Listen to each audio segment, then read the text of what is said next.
Welcome to the Independent Characters, episode 192. This is Carl. This is Adan. This is Justin. This is Josh. That is Josh. Man, wow, just jump in there. You got a lot of people. Where did here. he come from? Almost cut you off.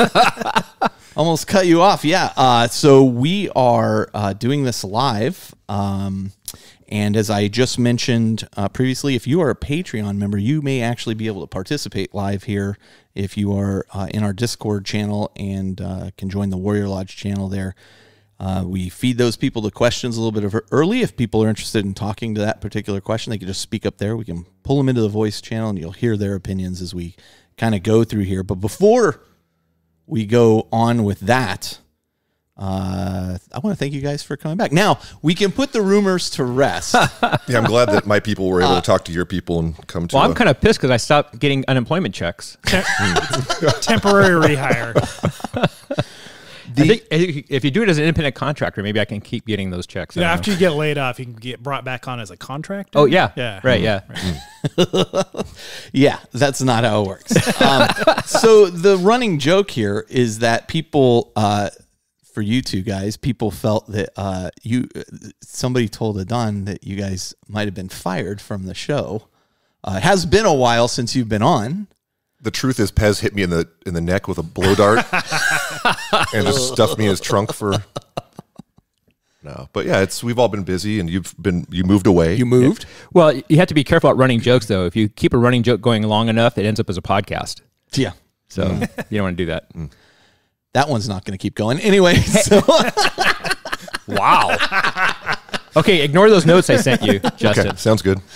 But no, the reality is, Justin, you've been doing a lot of painting classes. You've been out, and just schedules conflict, and you know, the fact is, you know, sometimes I try to pull in people that are appropriate to the topics, and maybe the topic isn't, you know, where you're suited or where Josh you tend to be suited. inappropriate. Yeah.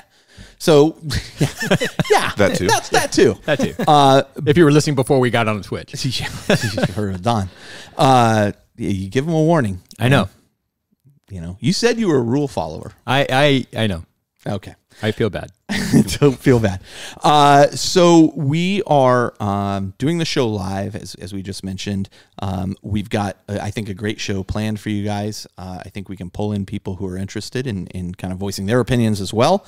And why don't we kick it off first with our elite choice? Let's do this for the period. So who wants to go first? Josh, let's start with you. Sure, yeah, I'll take it. So my elite choice was off the Facebook group, and I chose Jose Calderon. And he has some pretty neat conversions that were done up of the characters from Talons of Horus, specifically also Black Legion, but this is their Talons of Horus versions of themselves before they have converted over into Black Legion colors. It looks like these were actually commissioned. I don't think he did them himself, but they're just fantastically done. I think he did the model. Like, he built the model. He did the conversion, yeah. Pretty cool.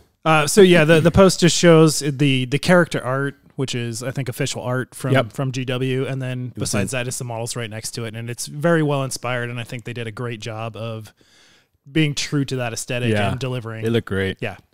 That artwork was actually in the collector's edition book. Like those were the color plates in the collector's edition book, and boy, it does look cool. Is there any art of them once they went over to the Black Legion? I'd have to go look at really cool the to see. second book. It's boring. It's all just black and gold. It is black and gold. It's not. But they're reborn. That's true. The cover art on Black Legion, I don't believe is black and gold. I think it's still like blue for Chiron. And Yeah. Anyways, you'll hear us talk about that a bit more later. So cool. It was just a neat, timely, and well-executed post. Okay. Adan, how about you? Well, first I want to know who's the Patreon member who's sponsoring this episode. Did I mark down a Patreon member? I think I did. Oh, I did not yet. Oops. Oh, thanks for calling that out. Oh, no, I thought you had a name. You just, that was a placeholder. Because usually you have it in there as a placeholder. Name of random Patreon member. I apologize. You know what? I'm going to pull that up. We'll do it before we launch into the Warrior Lodge itself. So. All right. Sorry about that. My choice was... We're all a mess. Oh, because a lot of times you'll put stuff in as a placeholder, but you actually have the info Well, let's just do it. The honorary, whoever gets to talk towards the first topic is our sponsor. Oh, there you go. There you go. I like that. Yeah, there you go. Problem solving in the moment. My choice was Anthony D'Amore did some really cool Lichter conversions, where like he has one. He used a couple different models that he put together, and they don't look quite as spindly.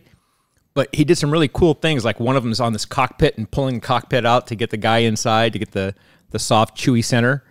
And the whole trio of them, they're going to look great painted up, but he just posted the conversions to start. And I thought it was excellent, really well done, and very characterful. So, yeah, it really stuck with me. Dynamics that he brought into that, they're phenomenal. It's super dynamic poses, and I think he added extra tendrils and tentacles and things like that. So gorgeous. And those are still a fine cast kit, right? Well, he used plastic. Those were plastic. He put together a couple different plastic kits to do that. Oh, so okay. Very cool. It's kit bashed, but looked amazing. Yeah, it looked great. Awesome. Cool. My number one pick was Dave Gormley and his Orc freehand tutorial. I found it really cool. Oh, yeah. He basically did like checks and I think like a bad moon face. And he really did a good job of the whole thing we joke about with circles and triangles, of how you break a freehand. You don't just rush right into it. And you basically break it down to shapes, right? You outline it and makes it so much easier. Really well described tutorial and easy to follow, I found. And really cool. And on that note, I got to say, if you guys haven't tried Scharf brushes out, do yourself a favor and buy yourself a Scharf. These things Dave said he wanted to use a sharp brush. Scharf. These things are amazing. Caleb turned me onto them, and it is upped my freehand game like crazy. These brushes just hold a perfect point, and they're phenomenal. So that's SHARRFE. I think it's 2 Fs. 2 Fs? We'll put it in the show 2 notes. Fs, 1 R? Yeah, these. Send me those notes, and I'll put it in there. Yeah, for sure. And they're durable, too. I actually had one of these brushes, TSA went through my bag, and I got to class, and it was bent at a right angle. Oh, my God. And I was like, because of the TSA? They just rummaged through my stuff. Yeah. And the protector, I forced that thing on there. There's no way that thing came off so they just by moving stuff around. But anyhow, it was at a right angle, and I was able to manipulate that thing back to like just perfect shape. Nice. So I want to buy like 5 more and just call it a day. Yeah, the little technique he used where he talked about using a color just slightly darker than the background was something I hadn't seen before, or if I'd seen it, it hadn't stuck in my head. And not just using like black on a yellow background, but actually using something that's just very close to the yellow. That I thought was a really cool little piece of that. I mean, I picked up on that. And I like how he used the Seraphim sepia to do that outline, because it shades shades everything. Yep. Right. And it really well done. Doesn't overpower. Really cool. Yep. It's so interesting that the painting instructor picked a painting tutorial. It was hard. I went back and forth. I mean, like not to be a dork or anything, but that community is so awesome, and it's so hard for me to pick out of those. But yeah, I usually go for the painting things. I'm sorry. I don't think that's dorky at all. I think that's probably a good representation of the Facebook community. I mean, it's really, really, it's phenomenal. It's amazing how often people will say, oh, I really like coming here, and I have problems elsewhere, but yeah, it's good. I think we've said that enough. So you know what I chose? I chose Douglas Neal's Sons of Medusa. Right before he throws them in the bin. Because this is a guy who constantly belittles his own work. Always. And really, really knows how to paint well. Now, I see what he is saying. What he is saying is, he looks at like master class level painters, and he says, look how smooth the transitions on the faces are, and this kind of thing. And I want to get to there. And then he's like, my painting looks terrible. It looks like crap. And the rest of us are like, this looks really good. Yeah. So it's not. Well, he wants each of his like 30 troopers to look like a masterclass model. And I guess for a period of time, I was like, Doug, are you just trying to get some attention here? Because it's like, okay, he's just looking for sympathy. There's a Reddit Porsche group, right, that I'm a part of, and I'll be in there, and somebody will post like, oh, look, I got this brand new Carrera 4S. It's just a Carrera 4S compared to other stuff here. It's not that great. you know, right? But still, you know, it's okay, you know, and I'm always like, but it's a Porsche, right? Like Doug is painting at such a great level. Yeah.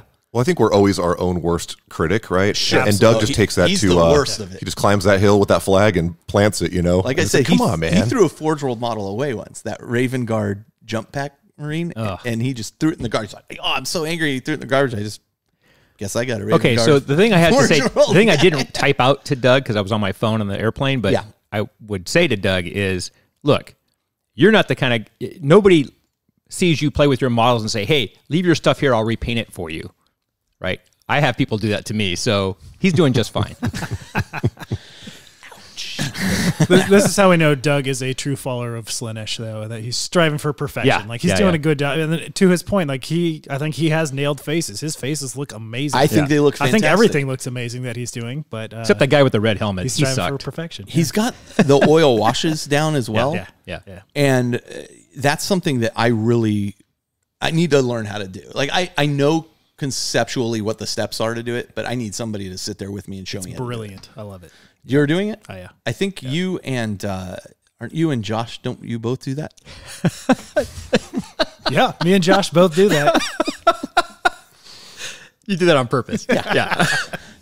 For those who don't know, this is Josh, not Jody. Okay. So, It's very complicated. Jody does not oil wash. all right, let's do this. Let's leap into a little bit of hobby progress here. I have literally nothing done. I'm not going to claim.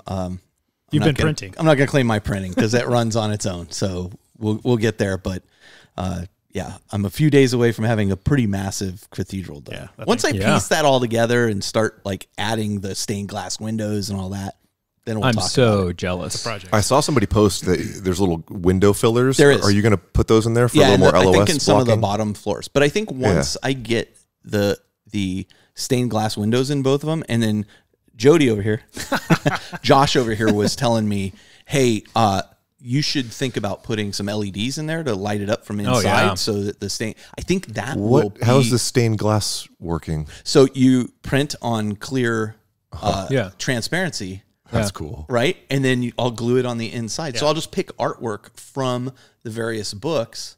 Yeah. And then I'll that's cool. copy it, print it out, put it in. You'll have like pictures of like the emperor and all this stuff. Oh, and you can have windows blasted out and chop it up. You just cut it up. Yeah. Ooh-wee. And there is ruined pieces of this cathedral you can print out too. Or we could just get some firecrackers. And it won't do anything to it. That thing's solid. That Dude, stuff setting is, up a game with like Sisters of Battle defending that thing. Oh, yeah. Yeah, I mean, that's kind of what I'm... Hell's Reach. Yeah. Yeah, it's kind of what I'm like prompting it for because I want it to be ready by the time Sisters come out. Because you're buying a whole Sisters army. Oh, for sure. Yep. And, you know, once I finish painting this Black Legion arm. Put some orange or red LEDs in there, and it'll look kind of like candle glow. Yeah. also, Yeah. and Yeah. It'll do a really. They nice actually have job of- LEDs that flicker. It'll really pop. that's a cool pop idea. the colors that you have for your stained glass. Yeah. It'll look pretty rad. Yeah. Have you figured out your black recipe for your Legion yet? So Wow. I know the struggle is real. This is why we didn't come back, because I hit him with one thing and now you hit him with the other. It's a no, but question. it's a legit question. I'm not, you know. mean, this is it's been very hard for me. It has been very, very hard for me, and it's one of those things where I'm going to apply it across the entire army, so it has to be right. And the steps like Brian Harvey gave me are pretty good, and I was watching some tutorials on how to do it, but there's a lot of steps involved in that. And so I don't want to wind up in a situation where I am doing a lot of steps on everything. Like just the base coat has to be fairly straightforward. But I spent some time talking with Jody because I went up there and played, and I'll talk a little bit about that in the future here. But Jody gave me some ideas for kind of cutting out the middleman there, and so I got one more test model to do, and then I just have to make a decision and go with it. But it is the hardest thing. I mean, settling on colors for an army to me is the hardest part about it. Like once I'm underway, it'll be fine. Yep. But I don't want. I would do a test on a rhino or something too, so you can see how that black will play out on the panels, like on a bigger for sure. area. For sure, because it's one thing to do a character or a infantry model and use all the washes and whatnot, but then once you have to apply that to, as you said, those big flat areas, what may work for an infantry model will not necessarily work for a. Yeah, but it also gives you like a easier visual on how the black is transitioning, right? Because you have a bigger surface, just to kind of see how it plays out. I don't know. I would definitely. Yeah. Okay. On a spare Rhino. Or a Contemptor Dreadnought. Where am I going to find one of those? Yeah. You probably got a couple drop pods lying around. Oh, jeez. No, I sold them. Oh, did you? Yeah, they all went with the Night Lord's army. That's too bad. They changed it in the new codex. Yeah, they're amazing now. Yeah. You get them for free. I'm sure. Oh my god. I'm serious. They made changes to it in the new codex. I'm sure they did. Yeah. I'm sure they did. They're exempt from the tactical reserves rule. We saw they did. Yeah. So, hey, the cat's out of the bag. I mean, Yeah. they're going to post your picture in White Dwarf with your playtester, and we're part of the playtesting group. I'm so happy for Marine players. That book was so much fun to playtest, and it's going to be good. It is going to be very good. It is going to be very good. The article came out just in time for me to stop being a playtester. So, okay. Adan, let's go to you. Let's talk your hobby progress. So I'm gonna stick in the 40K realm. I'm not gonna talk about anything on the Age of Sigmar side of stuff. So no Blitzbowl, Warcry, all that kind of stuff. I'm working on 10th Company on Mondays at Games U, which is a game store there in the Valley of the Face of the Sun.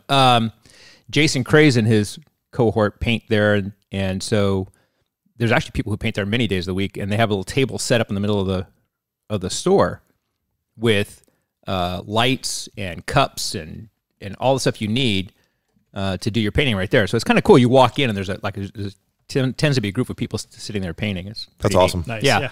So I took I've been taking the scouts out there, the 10th Company, and it's interesting because there's been some posts recently about people batch painting stuff and how big should your batch be? 10 models, 5 models, 3 models. I'm going to tell you, 100 is too many. Oh yeah. Yeah. Oh yeah. So that it is. It is soul crushing, but I'm making progress. Yeah. So that's what I've been working on. I mean, because my feeling is I don't have a day job anymore. It's time to really start cranking on stuff. And I've been doing a lot of stuff and playing a lot of games. But yeah, so I'm working on the 10th Company on Mondays. I had another different store, Desert Sky, had a deal on where they had the contrast paints got released and they had a box with the entire set. Mm-hmm. And so I bought the entire set. And I've used them so far on a couple of different things. I like them quite a bit. And there's some, it's just a tool that doesn't have an application everywhere. I will tell you what. Jody showed me his Undead Blitzbowl team that he painted. Yeah. Using contrast paints. And those look freaking incredible. Now, he didn't do all but he did mostly contrast. Yeah. But where they have like mummy wraps and stuff on it's them. Perfect for stuff like that. Yeah. Oh my God. Yeah. It looked really, really good. So basically, I learned the hard way. Stay away from large flat surfaces. Mm-hmm. Things that have a lot of detail, they work really well. Like so anyway. Like Space Marines.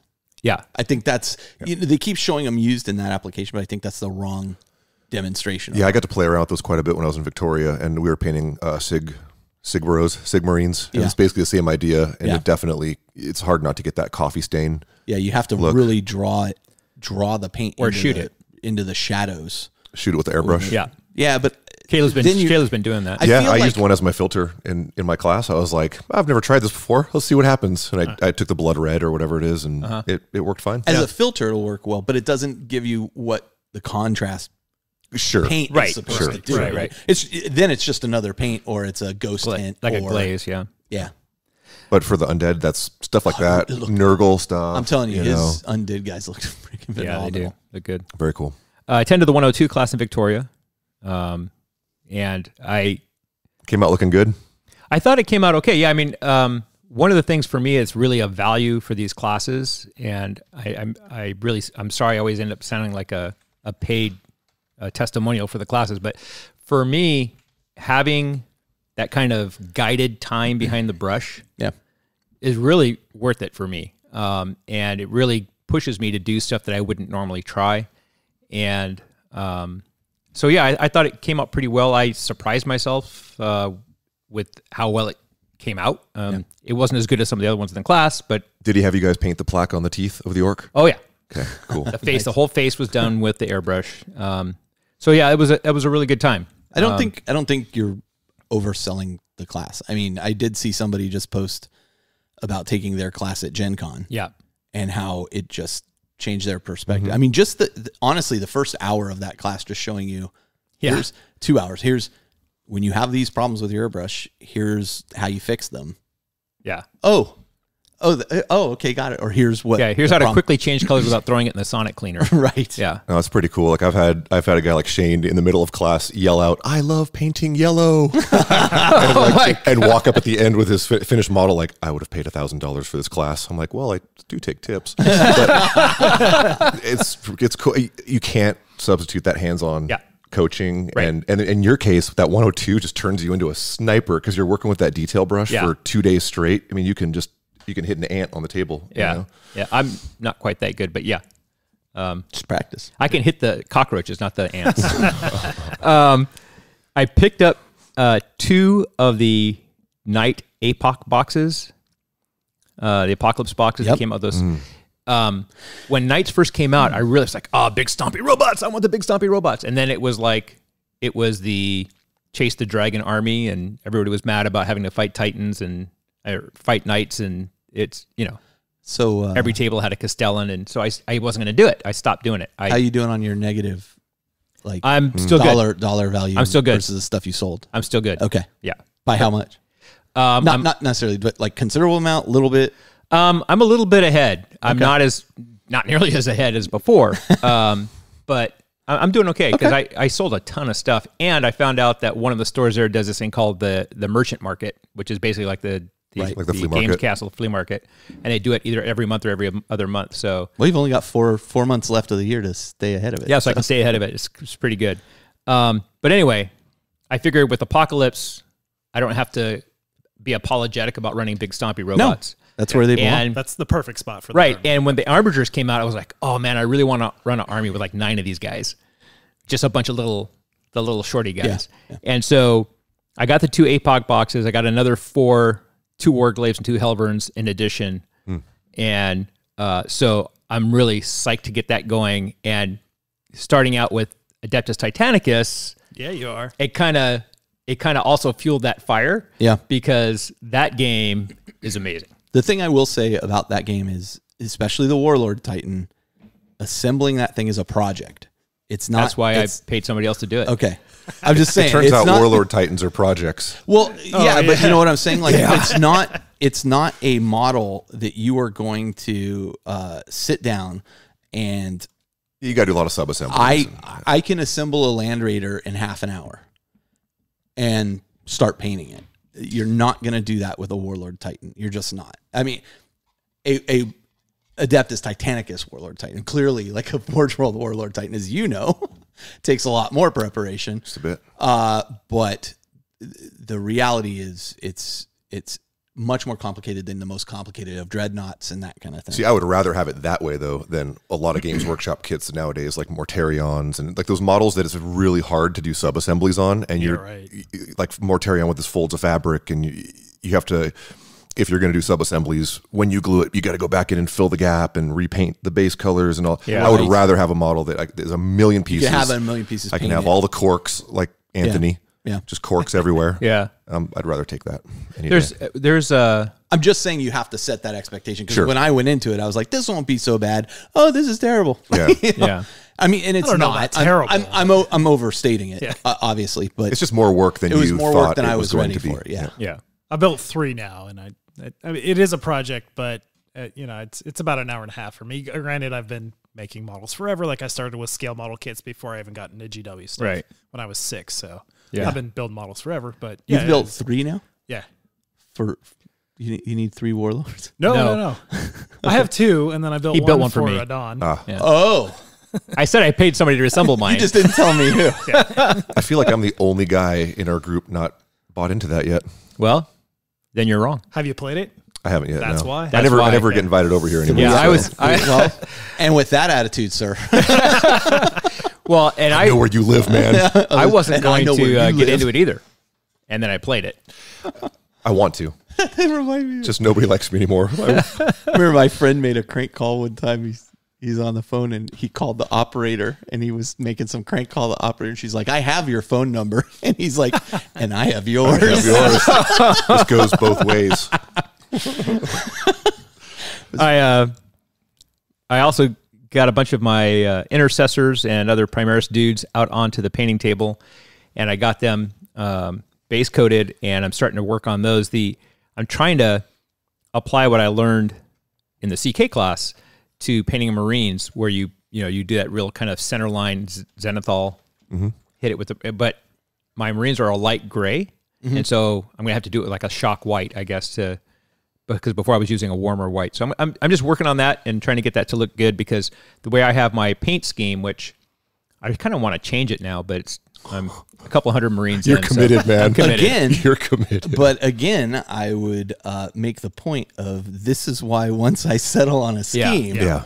I mean, if the Black Legion is truly going to be like my big army, I don't want to be in his shoes where I'm like, oh, you know what I should have done was. Yeah. Well, when I started the project, it was going to be a different. It was a theme project to start with when I first started it way back when, and I was using 2 different foundation paints because I figured it would be fast, and now they don't make foundation paints. Well, don't misunderstand me. I'm not saying you've done anything wrong. I'm saying it's a commitment. No, absolutely.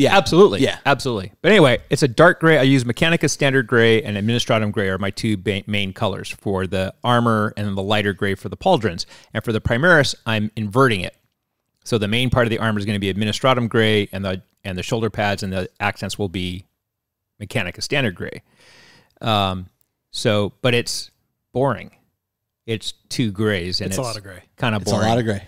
So I kind of wish I'd picked a different scheme, but you could take a look at like the stuff Colin's been painting for the Space Wolves. Yeah. When you start putting some golds on that and stuff, it starts to look really nice. One of the things that works really well is that I put the bands on the pauldrons for the companies, the different colors, green and blue and red, according to the Codex Astartes. And so that's nice. It kind of brings them out. Okay. So I've got 2 gray Space Marine armies. I got Sharkadons, which the blood effects is really what brought that project to life for me, because it was a nice red pop on that gray base. But the new Primaris Marine army that I'm starting is also gray. But I worked with Colin to get a bunch of colors chosen for that. So I really worked in building up the levels of that and like getting purple undertones in there. Well, I just bought that book. What's the book that has like a bird on the front, the color theory book? Oh, Shadow and Light? Yeah. I bought the Shadow and Light book.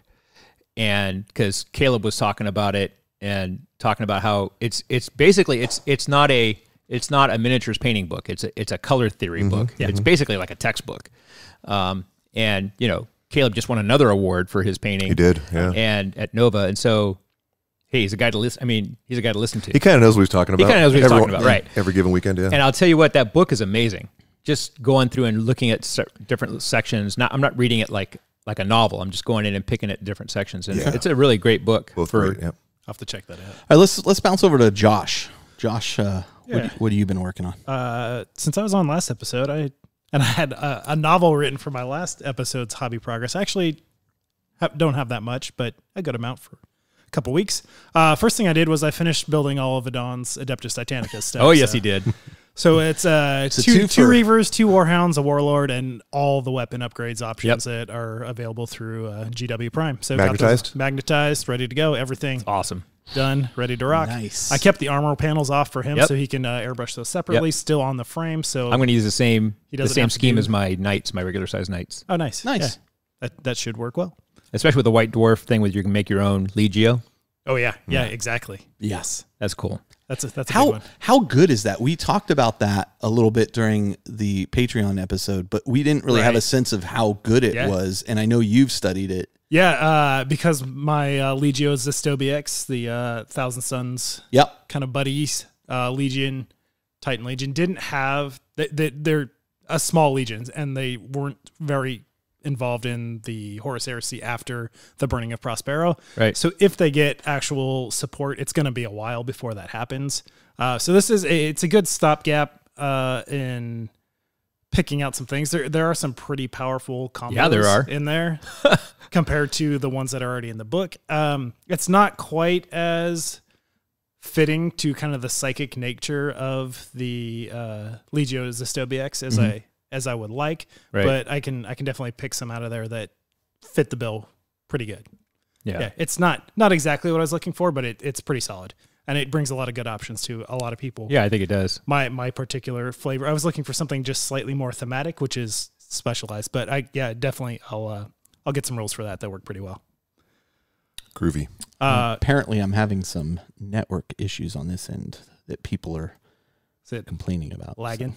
A little bit, but we'll see how it goes. Okay. Anyway, okay, so that's you. So in addition to that, I continued to build my Acostus Knights that I picked up last time. Started building that kit. The sub-assemblies on them and the armor panels are a little more involved compared to the other knights, so I'm trying to decide exactly how far I want to go in that assembly process versus painting. Just keep that in mind. Which one's the Acostus? They're the new big knights. The biggest, the newest ones. So they're the beefy Forge World knights that have this bigger than the double Porphyrion. Okay. It's Acastus Porphyrion or whatever. Okay, so same thing. Yeah, same. The big beefy shooty guys. Acastus is the chastity. Yeah, and got it. Porphyrion is the loadout. What do I know? Yeah, Mr. Knife Ear. They're cool though. Yeah, which they're amazing models, and the rules are super good for them. So I'm looking forward to adding them to the table. Also, as we talked in the last episode, getting Necrons ready for Apocalypse. I had maybe 15 models of my 5,000 points of Necrons that weren't painted yet. So I've been going back and adding those last few models into the painting queue. So I was able to get 3 Necron Destroyers painted up, and I painted up my Satan Nightbringer, which I've been playing Necron since 2nd edition and never painted a Satan. So now I've got one ready to go, and sweet. Got his first game in earlier this week, and base coated 10 Necron Warriors and another Cryptic, and got them pretty much just ready for a wash and a highlight, and those guys will be done as well. And fair amount of progress. I had a question for you about this, because you painted your Necrons a while ago, the main body of the army. Yep. So going back now, this much time later, and painting a new group of units, do you notice a big? I mean, I know with Necrons you just spray paint them silver and wash them, you're done. But well, you haven't seen my Necrons. I know. I'm kidding. There's actually 0 silver in that. I'm kidding. So did you find? It's platinum. I was like, that's some good NMM. Yeah.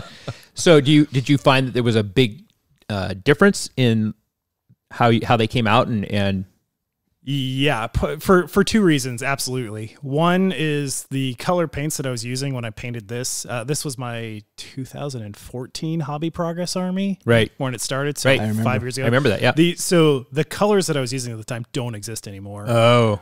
And I had to recreate a formula to do that platinum metallic, because I didn't want to just do more silver Necrons. Right. So the colors are different. Application's also different too. Like I'm way more. I was gonna say, way more fluent in airbrushing now. Right. So everything's much more smooth. Colors I remixed, but did a pretty good job of matching the existing metallic on that.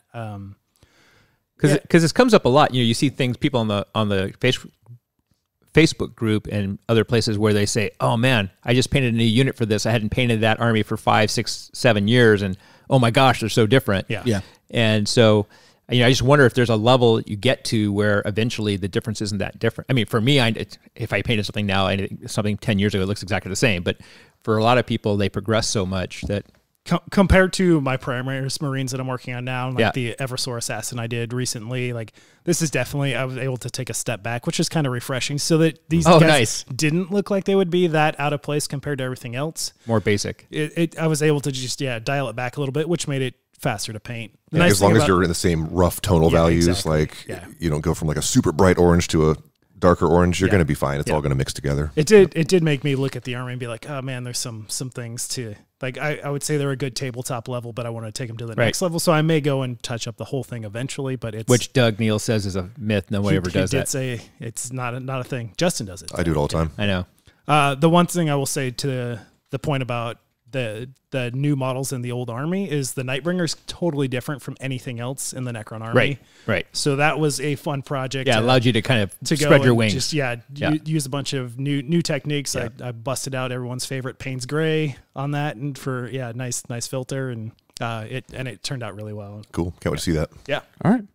That's me. Justin. Oh, Nelly. Buckle in.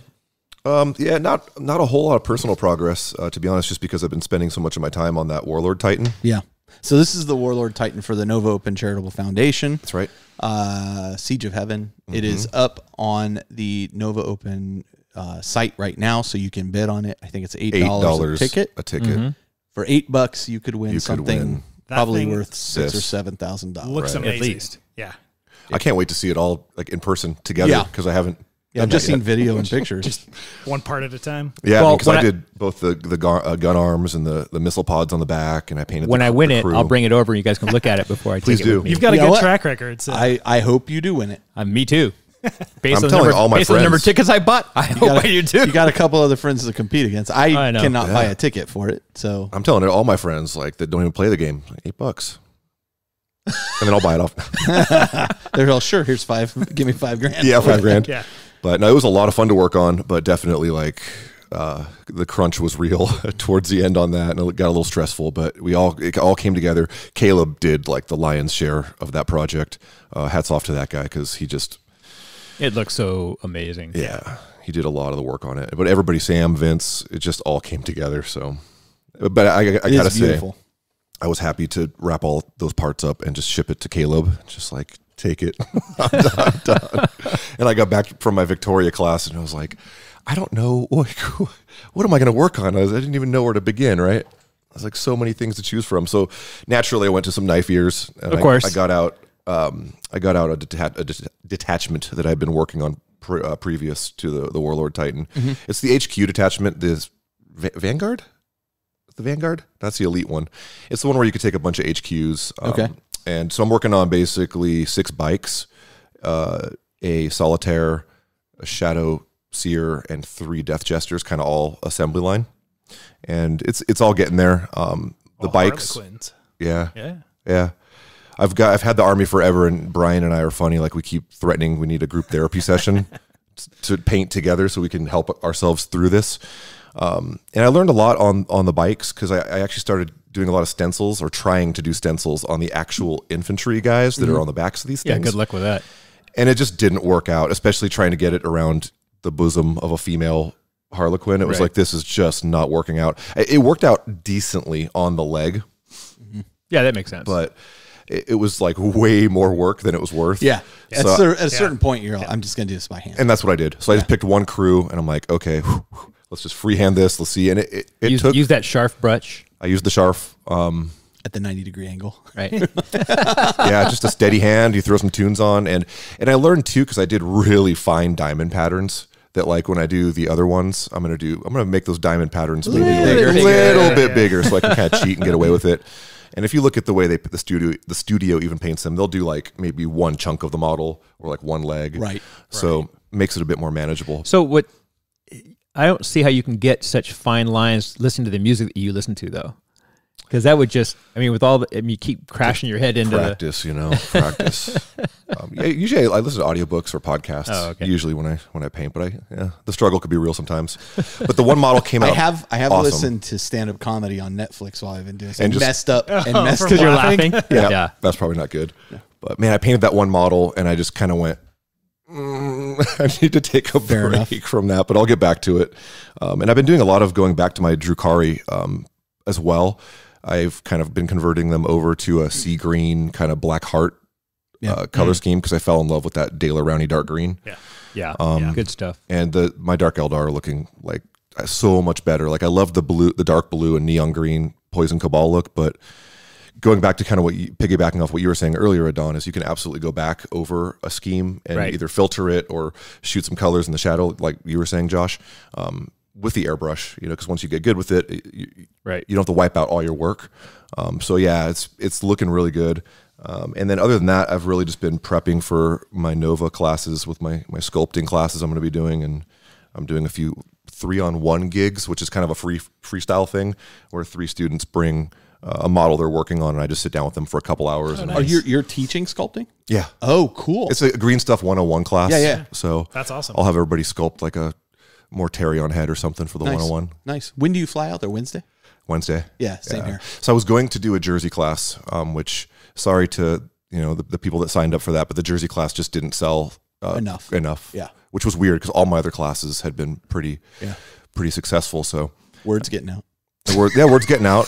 So unfortunately, we did have to cancel that. It just didn't make sense financially for me to take a whole week plus Nova off from work. That's tough. So, but we'll get to you guys. Cool. Yeah. All right, let's leap into games played really quick. So I've played a kill team against Jody that went horrible. I'm on a losing streak at the moment, like big time. It's, again, not my dice, but when your opponent's apologizing to you for your dice, that's something. Yeah, I get that a lot, yeah. Josh just witnessed, we have started a game, and Josh witnessed some fantastic rolling on my part at the beginning of that game as well. It's bad when you're not casting like smites like your first smite with a +1 doesn't go off, and then you burn a command point and still doesn't go off. Yeah. So in Kill Team, that did demons that came out in that White Dwarf Codex, no joke. Like they're actually quite good.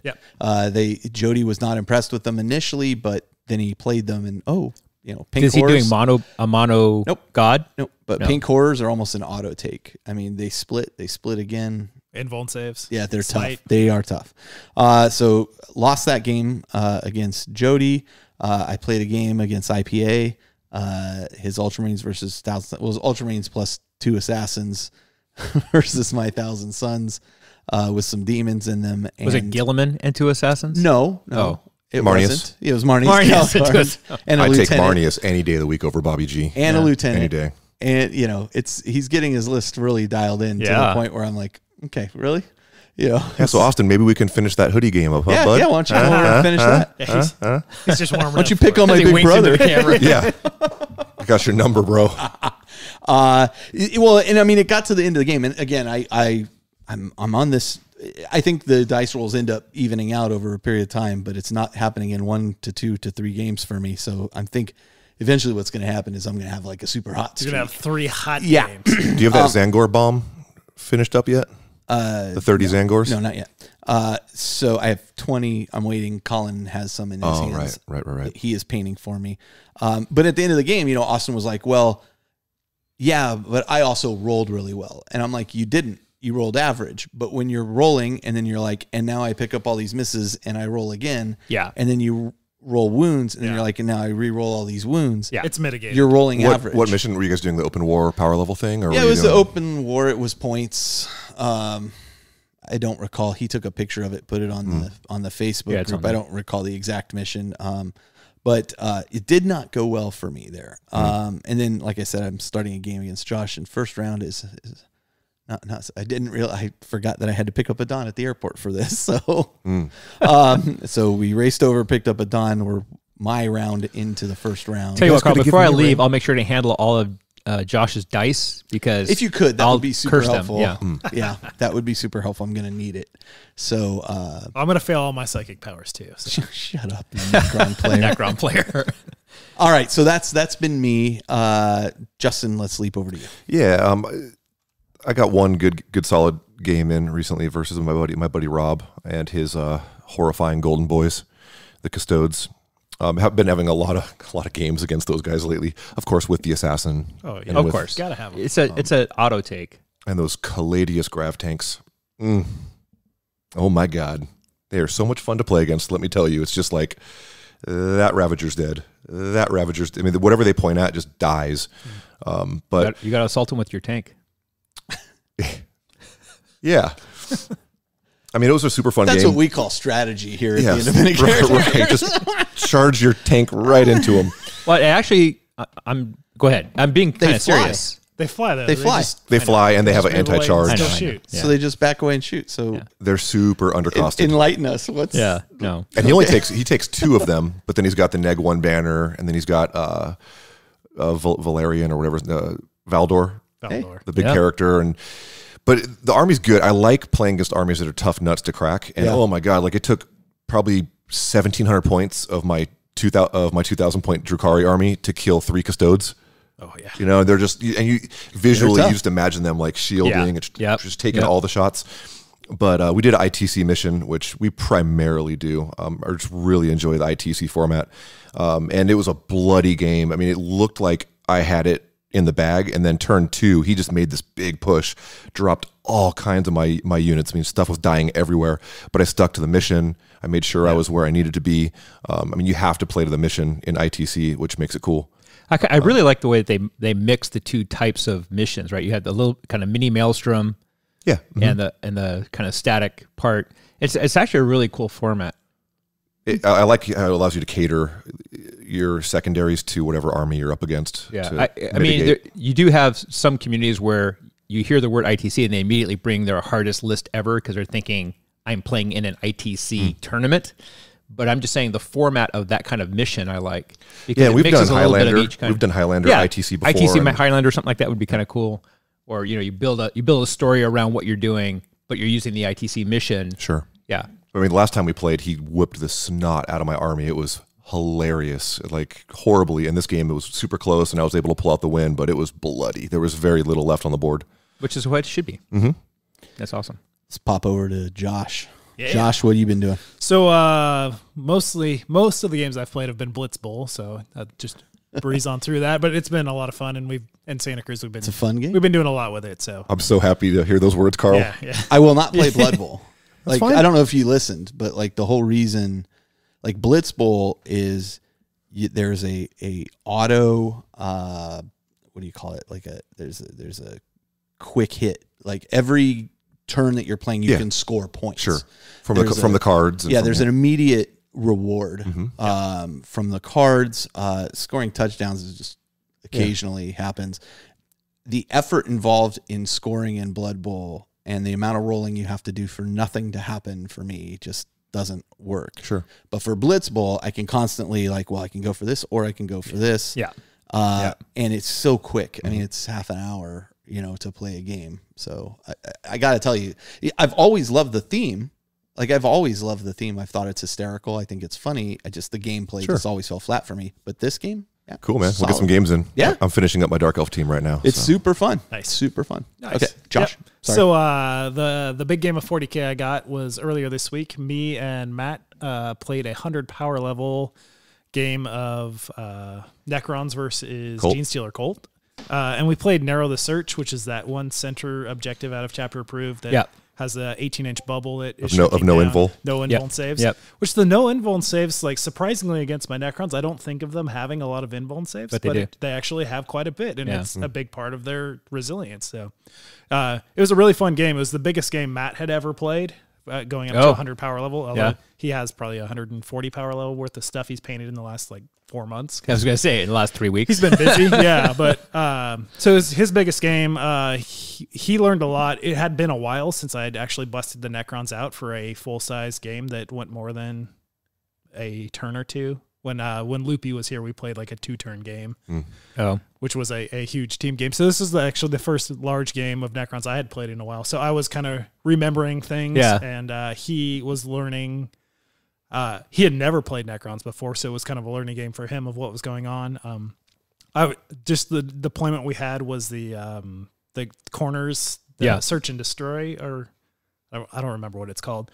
But it's corners that are almost right to the middle of the board. There's just like a 6-inch bubble or something. A small bubble in the middle, which is right where that objective was. So I was able to just put a ton of durable warriors on the middle there and had the objective the entire game. Just say, come at me, bro. Yeah, and his army, the Genestealer Cult, have such an interesting deployment method using the blips that I really thought he was going to have.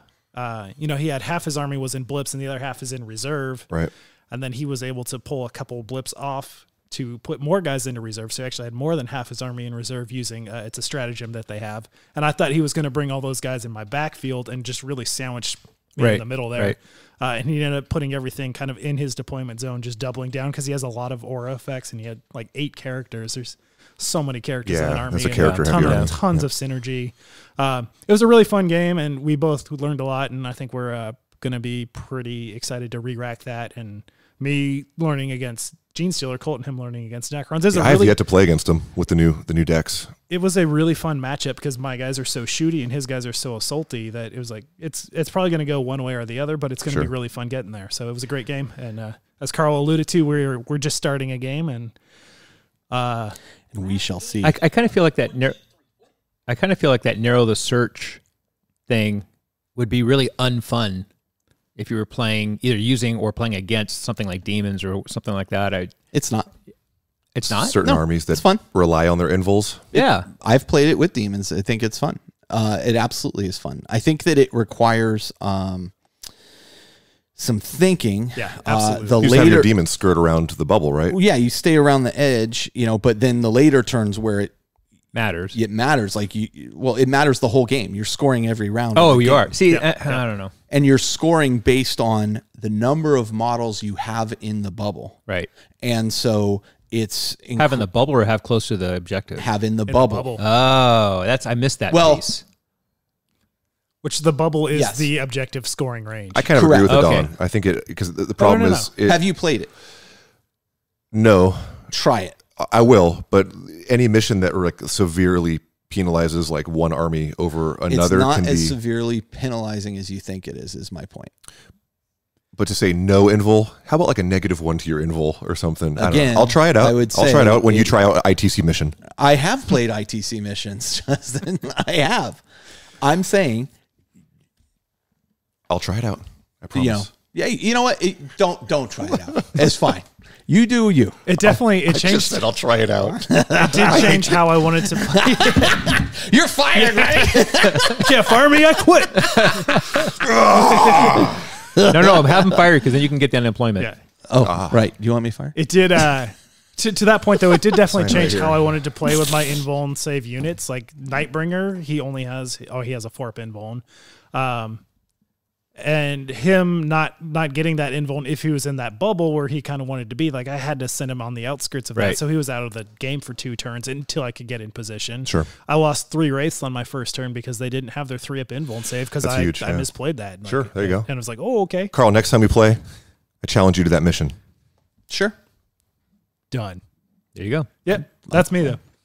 Well, yeah. I mean, you're good. I'll bring my Nurgle demons too, just to test the theory. And this time it'll be a different. He won't smash you into the ground this game. Well, here's why I like this mission, because when you smash me to the ground, I got an excuse. Yeah. I don't have invul. I had no invul save. Oh, what did you think was gonna happen? I love you, bro. Oh my god. I'm kidding. No, it is a fun mission. It was, yeah. Especially I played against. It wasn't Campbell, but I played against somebody at Adepticon this mission, and you really had to think about it. You really had to think about where your guys were placed and how many were placed.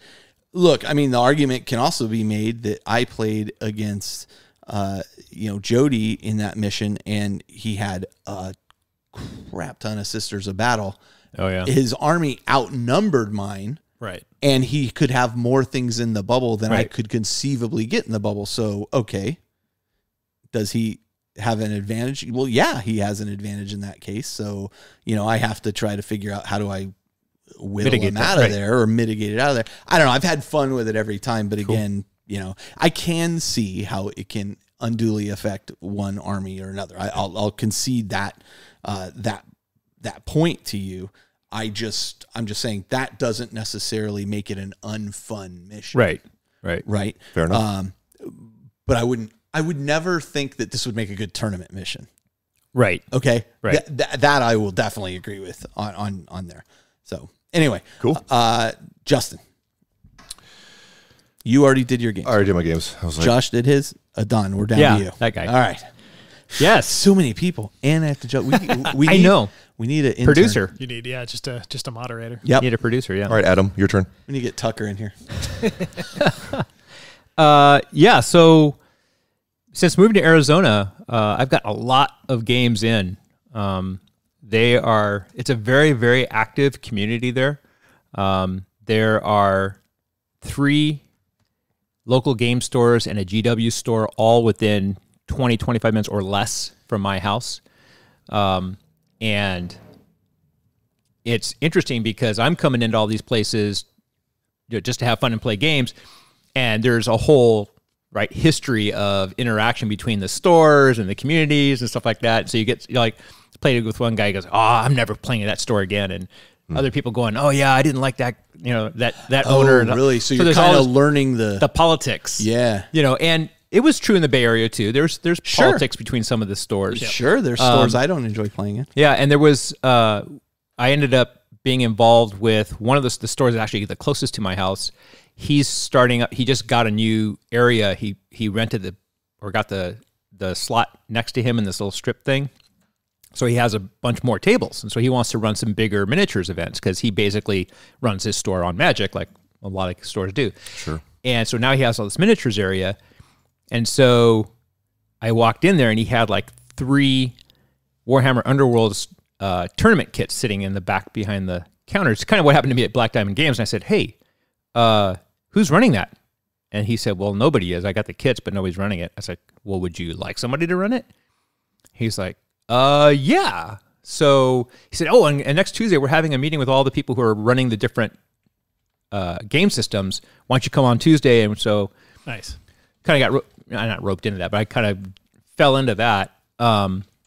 But yeah, so I was telling him, hey, you know what you could do is you could have like a tournament circuit, right? You could play 1 month you play the 40K tournament here, the next month at this store, the next month at this store, and you rotate between the stores each month, and you kind of get all the communities involved, and everybody gets a larger.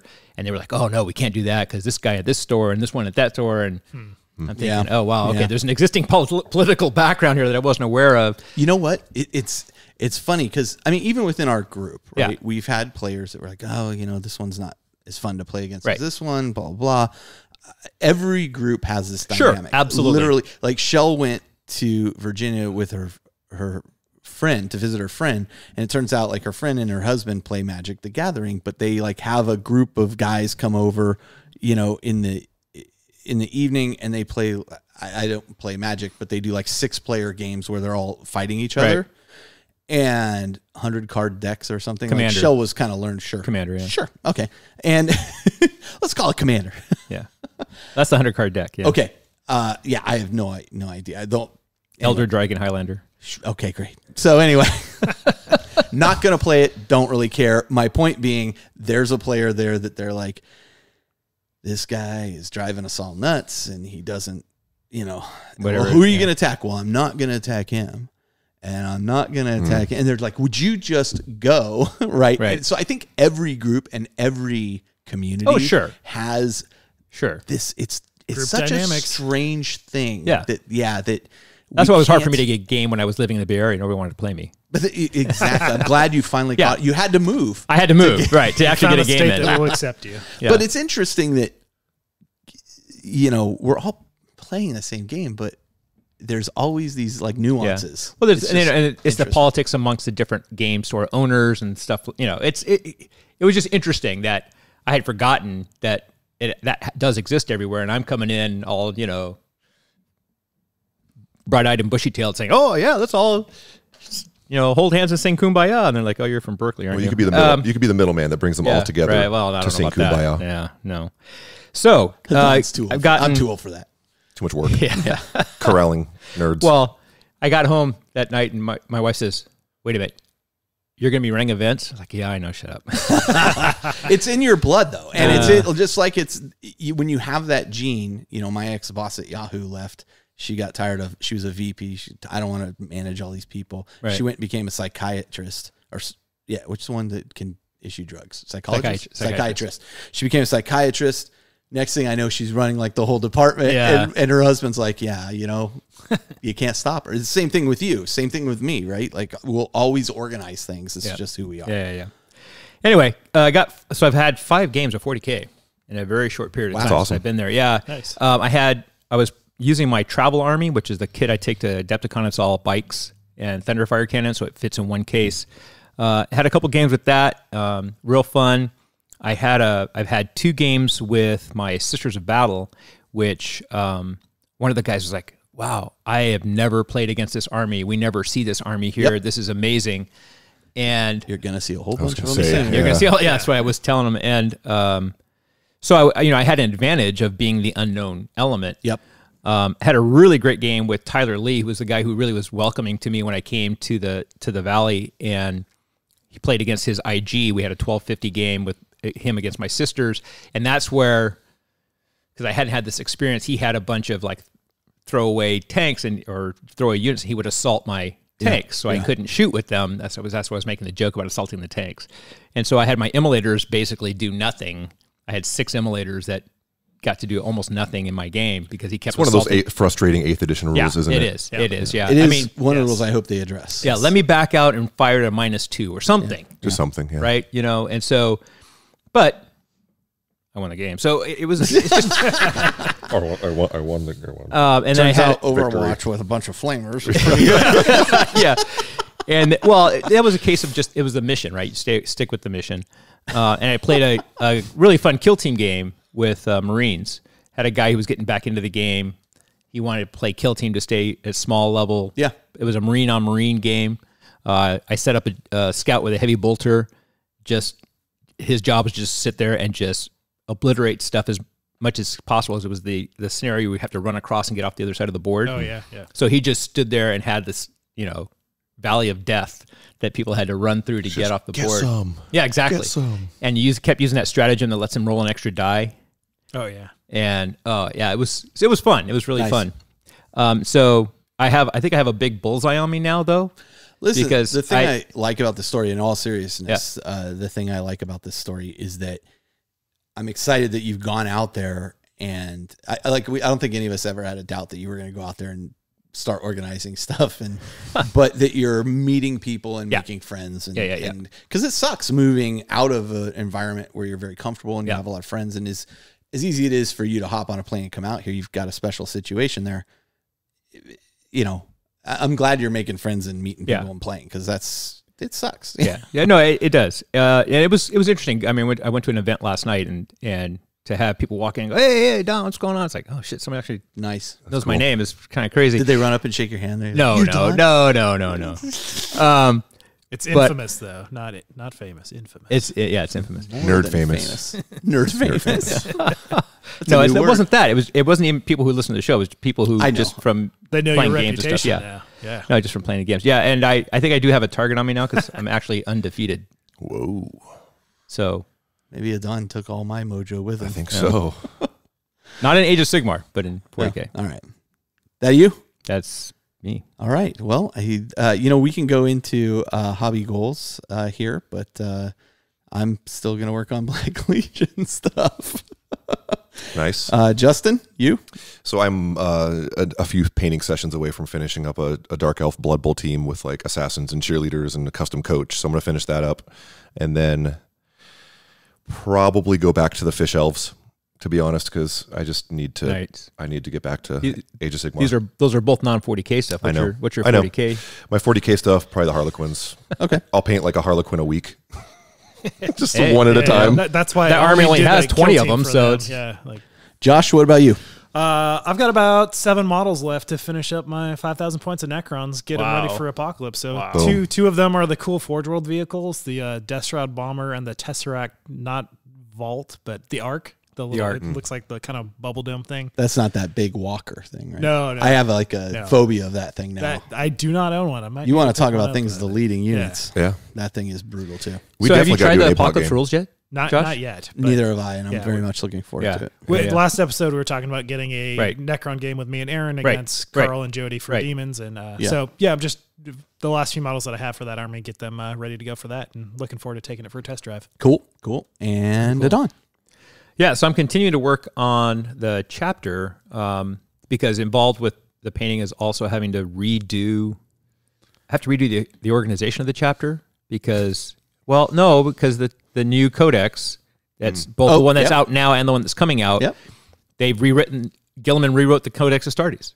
Mm-hmm. So there's no longer a set 10 squads per company.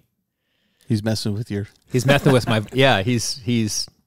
that's what my whole thing. So, but I'm excited about it because I like so many of the new models.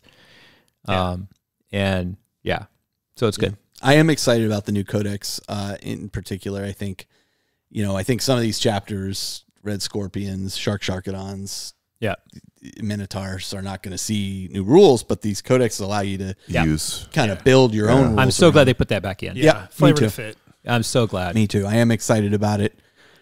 Should have our preview copy soon. So and take a look. It would be really nice if they would kind of say, if you're playing Minotaurs, this might be a nice combo for you.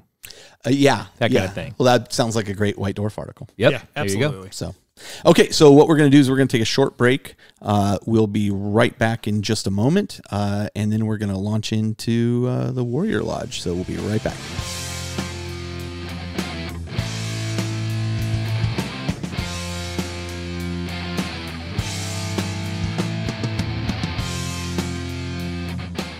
Hey, this is Big Nasty B from Life After the Cover Safe, and I'm at a mall talking to strangers about Table War. Table War develops some of the most innovative products for the miniature wargaming and hobby industry. And I develop pictures. That's great. They develop things like the Fat Mat.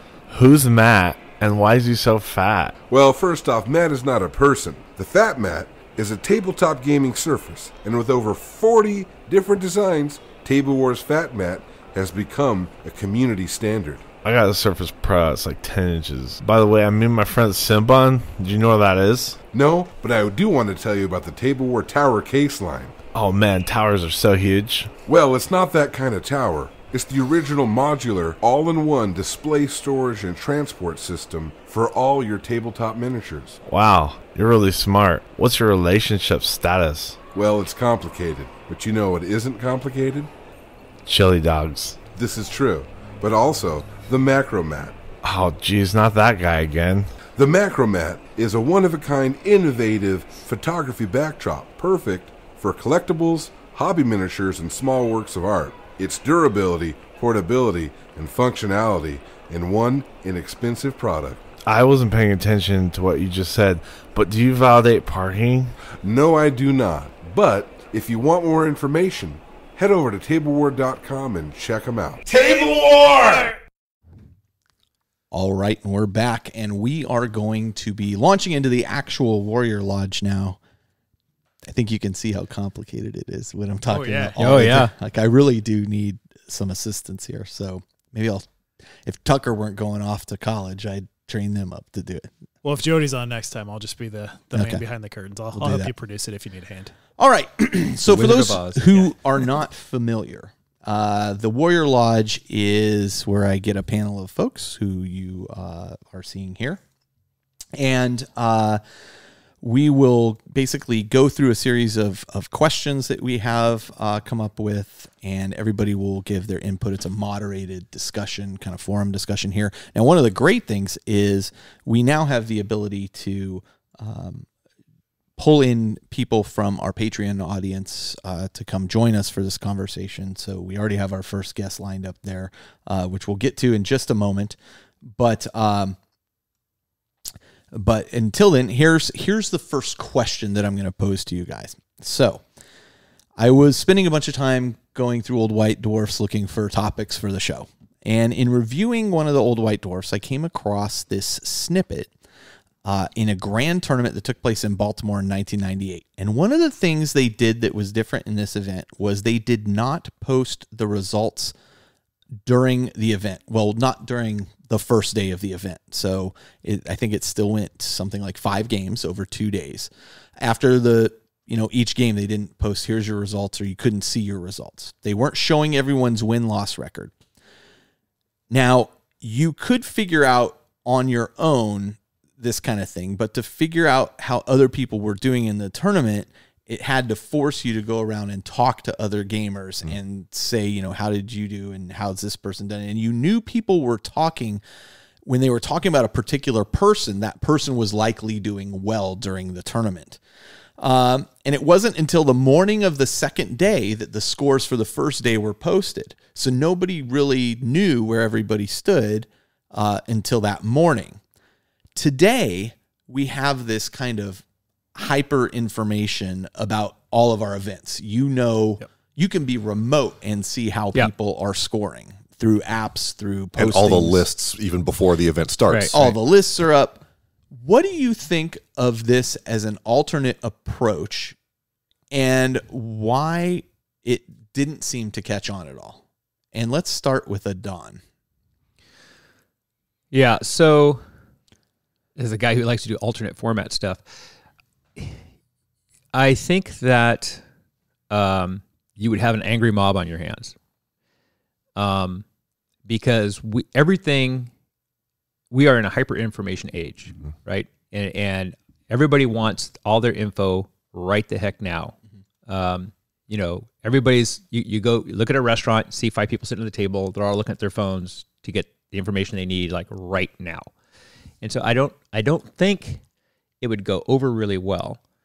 Having said that, if you set up the expectation going in that that's what's going to be happening. Yeah, I don't think you could do this. You couldn't spring this on people. No. Right. It's interesting because for large events like Adepticon and those kinds of things, what I've noticed is that people kind of travel in packs on some level. You have people who are all coming from the same area. They, you know, you actually can put your team name down on BCP, for example. And so you end up with little cliques of people based on who they know who's already there. And some of this already happens where they kind of talk within their group and they talk about who's doing well and that kind of stuff, but you can see all the information up front. I don't know that it really, I don't know what value you'd get out of hiding the info. Well, the one thing I was thinking is it might reduce the number of people dropping during the tournament. That's a possible immediate result. Yeah, that's a good point. Because, you know, if I'm 1 win, 1 loss, right? But I don't know exactly how many secondary points and all the other kinds of things that other people have, and I don't know what points they're getting on their comp list, and I don't know what points they've gotten out of painting or whatever, or sportsmanship or whatever the other soft scores are. I might think, maybe I'm still top third, maybe I'm still okay, right? Or a top half at least, or whatever. Whereas with the way the information is set up now, I look at it and go, oh, I've got absolutely no way that I'm ever going to get to the top 32 or the top 16 or whatever. I'm out. Right. And while that helps the rounds go faster later, you know, I know as an organizer, sometimes it can be really annoying to have people drop mid stream. Yeah. I mean, I think in the larger tournaments, it's less of an impact. It is. So, you know, I don't know. I'm ambivalent. You're ambivalent towards it. Okay. Well, listen, we've pulled in Mr. Suptico. I'll have him explain. It's Steven. Steven, are you there right now? Yeah. How's it going? Hey, how's it going? Welcome to the show. Hey. Glad to be on. So, show sponsor, Steven. Show sponsor, Steven. What's your last name, Steven? Pedlo.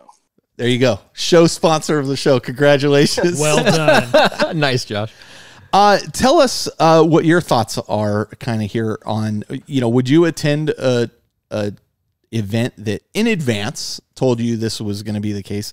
And in my mind, it kind of drives some engagement of people with each other. What are your thoughts? So I wrestled all through high school, 4 years, and every time you wrestle, for the most part, it's at a tournament. So that's where most of my experience with it comes from. And the big thing to me about not having the results posted is that you kind of want to be able to understand what you're going to have to go up against later on. So there was one tournament that we went to every year that was always just terrible logistics. Like they could never get the brackets up in time, and they could never tell you who you were going to be wrestling until right before you were supposed to wrestle. And you never really knew what to expect, and it made it really hard to prepare for what you're about to do. So I think especially a competitive tournament, you kind of need those results a little bit ahead of time so you can understand what it is that you need to do to prepare for the next couple matches. That's kind of a solid point. Or to be able to look back on what you have been doing and see how you can change up what you need. Yeah. Hey, that's a point I had never considered. So that's actually a pretty solid point. Thanks so much for joining us, Stephen. Appreciate it. Yeah. All right, man. We'll talk to you soon. Yep. See you around. That was my problem. I only ever wrestled against my brother. I never wrestled in a tournament. What do you think there, Justin? I am all for all the information. All the information now. All of it now. I love it. I think it makes for like better games in a way, especially when you get these top tier guys that are like at the end of day one, they can see this is how these people are doing. And I know I'm playing against this guy. They can look at his list and go in with a game plan, but it goes both ways, right? So both players can do that. I think it's personally awesome. I mean, would it be more of a surprise and a more of like possibly make you a little bit of a better general because you have to do more on the spot, you show up day 2 and you're like, oh man, I'm playing up against that and this person.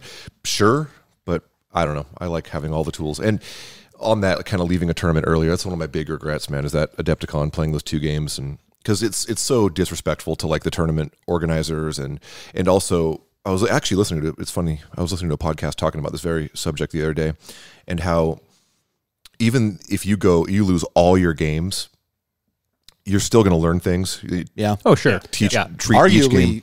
You learn more from making mistakes. Absolutely. And then those are also people that you didn't have the chance to play and meet a new person and have a new experience. So it's, I don't know. Back to the topic, though, I am absolutely for all the information and kind of what the ITC and with the Best Coast pairings have done for everything. I think it's cool. Well, I think you had an interesting point you had in your notes about there's on the big events, it's like it really is like a sporting event where there's announcers and color commentary. And having done that, it's really fun to actually kind of get that vibe that going. Whole shoutcasting thing, yeah. But I wonder, as we were talking about, I was thinking, if you were to do kind of a War Machine kind of option where you can bring 2 lists. Yeah. And so you don't know which of the 2 lists you're going to be facing. Mm-hmm. Or you have people bring on day 2, they can bring a different list that they don't have to post ahead of time. That would be interesting. To me, I think the whole objective here was really to kind of break down barriers, like get people talking to each other. So I mean, maybe fundamentally you need to look at why are you holding the event? Right. Yeah. I mean, it kind of speaks directly to that. Right. Josh, what are your thoughts? Exactly to that point, I think it really depends on the type of event that you have. If you have a competitive tournament, I think you're using the tools that are available, so people expect that information to be provided. And since you're already using these tools to set up your next pairings for the next round or things like that, there's no reason not to give people the most information as possible. Right. But if you look at a narrative event that is doing, teams that are the thematically narrative teams fighting each other, I think holding that information back actually helps the event. It's really going to permute. Yeah. It's exactly that. It's the fog of war. I think I even put that in my notes there. Oh, did you? Oh, you did. Yeah. Wow. I didn't reread that. Yeah. So it's promoting people on these teams, these narrative teams, to actually communicate with each other. Yeah. They kind of have a war master that they are discussing as they're making a plan with. They don't have perfect information. There is that fog of war, right? And they're going into it, making a plan based upon the information that they've gathered, just based upon what they've experienced, and it's really promoting that communication and engagement within that group. So I think on a narrative event, something like that, I think it's a perfect scenario. Yeah, and having done large apocalypse games and even campaign games like in Bolt Action, to do exactly that, where you don't really know what's going to be coming next, and you have to talk as a team and figure out what's going on. Make your decisions, choose who's going to fight against who in the next one, and you don't know. But, right. That's one of the things I really like. I really want to try this sometime, and I never haven't. There's just not enough people to do it. I really want to try the ATC kind of team format. It requires a lot of people. Yeah. I mean, you can do it with 4 and a captain instead of 8 and a captain. Oh, sure. You can do it with less people, but I think it's such a cool format, and I just always found it really intriguing, and the kind of extra level or separate type of strategy that goes into being the captain. I would never ever want to be the captain. I think it'd be stressful. Yeah, it would be. Well, to me. Yeah. ETC's going on right now as we speak. It is. Yeah. And I just find the format just fascinating. There's like another layer of strategy that's going on. Yes. Right. And talking about, we're going to have the Black Templar player. You're going to play the Necron guy this time, and we're not looking for a win. We're just looking for you to hold him for as long as you can. And or this other, we want you to go in there and see if you can just completely decimate the arm. That kind of thing. And to Josh's point, that kind of hyper information would be incredibly necessary in that kind of event. Yeah, you have no list. Yeah, especially as the captain, right? You want to know, well, how did this guy do against this group, and how did this guy do, so that I can pick my right guys to go against. The right opponents there. Yeah, how interesting. Yeah, I listen. I'm convinced. Well, I came into it with kind of that would be interesting. But I think what it boils down to is what, in my mind, is what's the objective of the event. Right. If the objective of the event is get to know the people around you, that's one thing. If the objective then is find out who's the best player in the room, that's a whole other thing. Right. Sure. So, I mean, one drawback I could kind of see from it is it forces people even more into their damn cell phones than, you know, at an event, instead of like actually that's what happens. Going around, hey, how'd your game go, man? Yeah. Oh, and that talk and that actual. I mean, at one Adepticon one year, as things were broadcast live, somebody was on a cell phone during the game and such, and there was concern over, is this person getting coaching from people watching and helping and that kind of thing. Right. And I mean, am I playing he's got the earpiece in. Am I playing you? That's or what am I the concern playing, was. A little tap under the table. Yeah, sure. It's got the, am I playing you or am I Yeah, playing all poker your camera. friends? Right. So it's an interesting point. Okay. Yeah. Next question. This one's a little more direct and to the point. What are your three favorite must-read Black Library books and why? Now, I'd like to open this up that this doesn't also necessarily have to be a 40K book. Okay. But in my experience, that's where the majority of the quality stuff lies. There is some exceptions, but let's start with who wants to go first. Adan, let's have you go first. Okay. Can we do this like we do the show of force where each of us does one and we go back around? No, because we're going to come to a guest. Oh, okay. My first one is the Eisenhorn anthology of books. I know it's not one book, but I feel Adan, you're fired again. well, no, they sell it as a book. That All is right, fair 3 enough. books in one. You're Yep. done. Or you're skating by. Thank you very much. Thank you very much.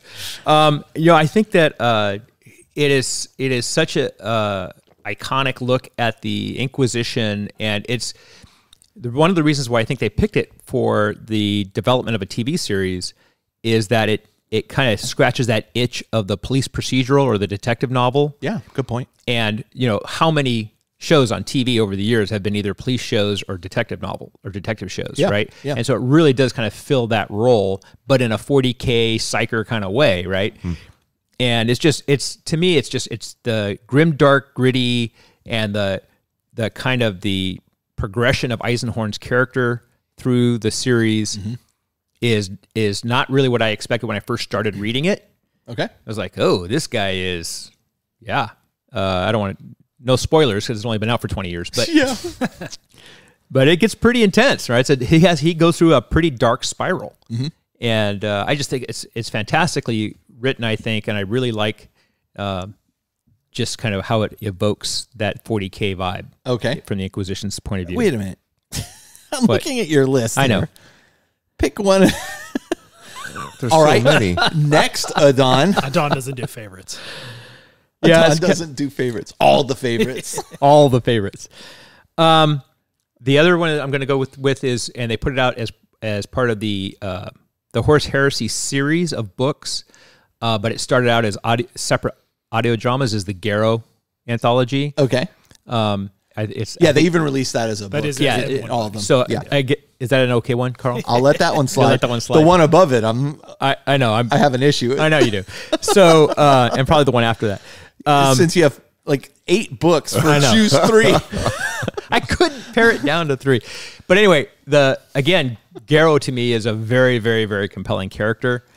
And his kind of journey, which starts in the Flight of the Eisenstein and goes through his kind of work for the Sigilite, I think is fascinating. In the very first one, I'm like, oh, he's a Grey Knight. And he's not. He's not a Grey Knight. And so that kind of, the fact that my expectations were kind of altered as we went into this other books. And it is very much, it feels very much Seven Samurai. Garrow's written so that you like him. Yeah. Like right. Yeah.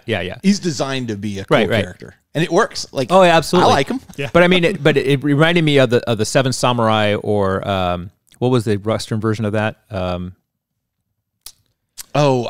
The Magnificent Seven. Magnificent Seven, yeah. Oh, yeah. So it kind of had that vibe to it as he's going out and gathering his team kind of thing. But I really like it. And again, showing kind of the effects of the division of the heresy and the impact that has on those who were truly loyal to the Emperor. Yeah. And how the tragedy of how they were stranded on Esteban and he was able to escape, but so many weren't. So anyway, I really like that, and I like the character progression in the Garrow anthology. All right. And then the last one I'm going to pick is Spear of the Emperor. Oh, I'm so glad you narrowed it down to one. Really? Okay. Yeah, and because this is Aaron Dembski Bowden's Bowden's Spear of the Emperor, and he uses this technique in more than one book, and I think it's a fantastic storytelling device where it's not told from the point of view of the main character. It's told from the point of view of a supporting character. Sure. In that in the book, and she has her own important arc, but it really is about this mentor who's out there with in the Maledictum. Spears of the Emperor. Yeah, and one of the things I really like about it is not just the style, but also the fact that it's showing us what is the effect of the split. Yep. And what does it mean to be on the other side of the divide? Yeah. And what does that impact? What does that mean for those legions those chapters that are left out there, and they are really left out there on the other side of the cicatrix? Yeah. Yeah. Okay. Yeah. And I think it's fascinating, and I think exploring that is very fascinating. And I think that when he shows up and he sees that they've got this bastardized navy of ships, and at first he thinks this is blasphemous. This is so wrong. And he has to come to find, man, they're just freaking surviving. They're just trying to make do, and they're putting it together with baling wire and bubble gum, and just making it work. And the way that he tells the story through the eyes of the assistant. This is a common approach. It is with Space Marine novels in particular, because you can humanize the discussion and give you an individual that you can see through their eyes. Well, and ADB uses it. He uses it in Black Talon. He uses it in a lot of Talon Force. Yeah. And so I think that it's a great device. And I think that he comes into his own in that style in this book. Yeah. Yeah. No, I think it's a great book as well. You've read it too, right, Justin? The Spear? Yeah. Didn't you listen? I thought you listened to the audio. Oh, you gotta check it out. Josh and I were talking. You would like the characters in this one. Yeah, the Spears. Josh and I were talking earlier about that other side of the Great Rift. Yeah, and the fact that Baal or Baal, however you want to pronounce it, the homeworld of the Blood Angels is on the other side of that rift. I mean, post-apocalyptic is saying it lightly on the other side of that rift. That's cool. And I don't think anybody other than Aaron at this moment has really given you a view of just how messed up it is. Yeah, how bleak it is. You thought it was grimdark before. Yeah, it's darkly dark. This is darkly grimdark. Yeah. Okay. You know what? Let's do this. Let's go to Josh next. All right. So I went with Talon of Horus and Black Legion, which kind of go together. I will count them as one. I had them together. Yeah. It's basically the year 31,000. So it's 1,000 years after, I guess at the end of Black Legion, so 1,000 years after 30K. So it's the prequel of 40K, but it's the Chaos Legions after they've been banned to the warp.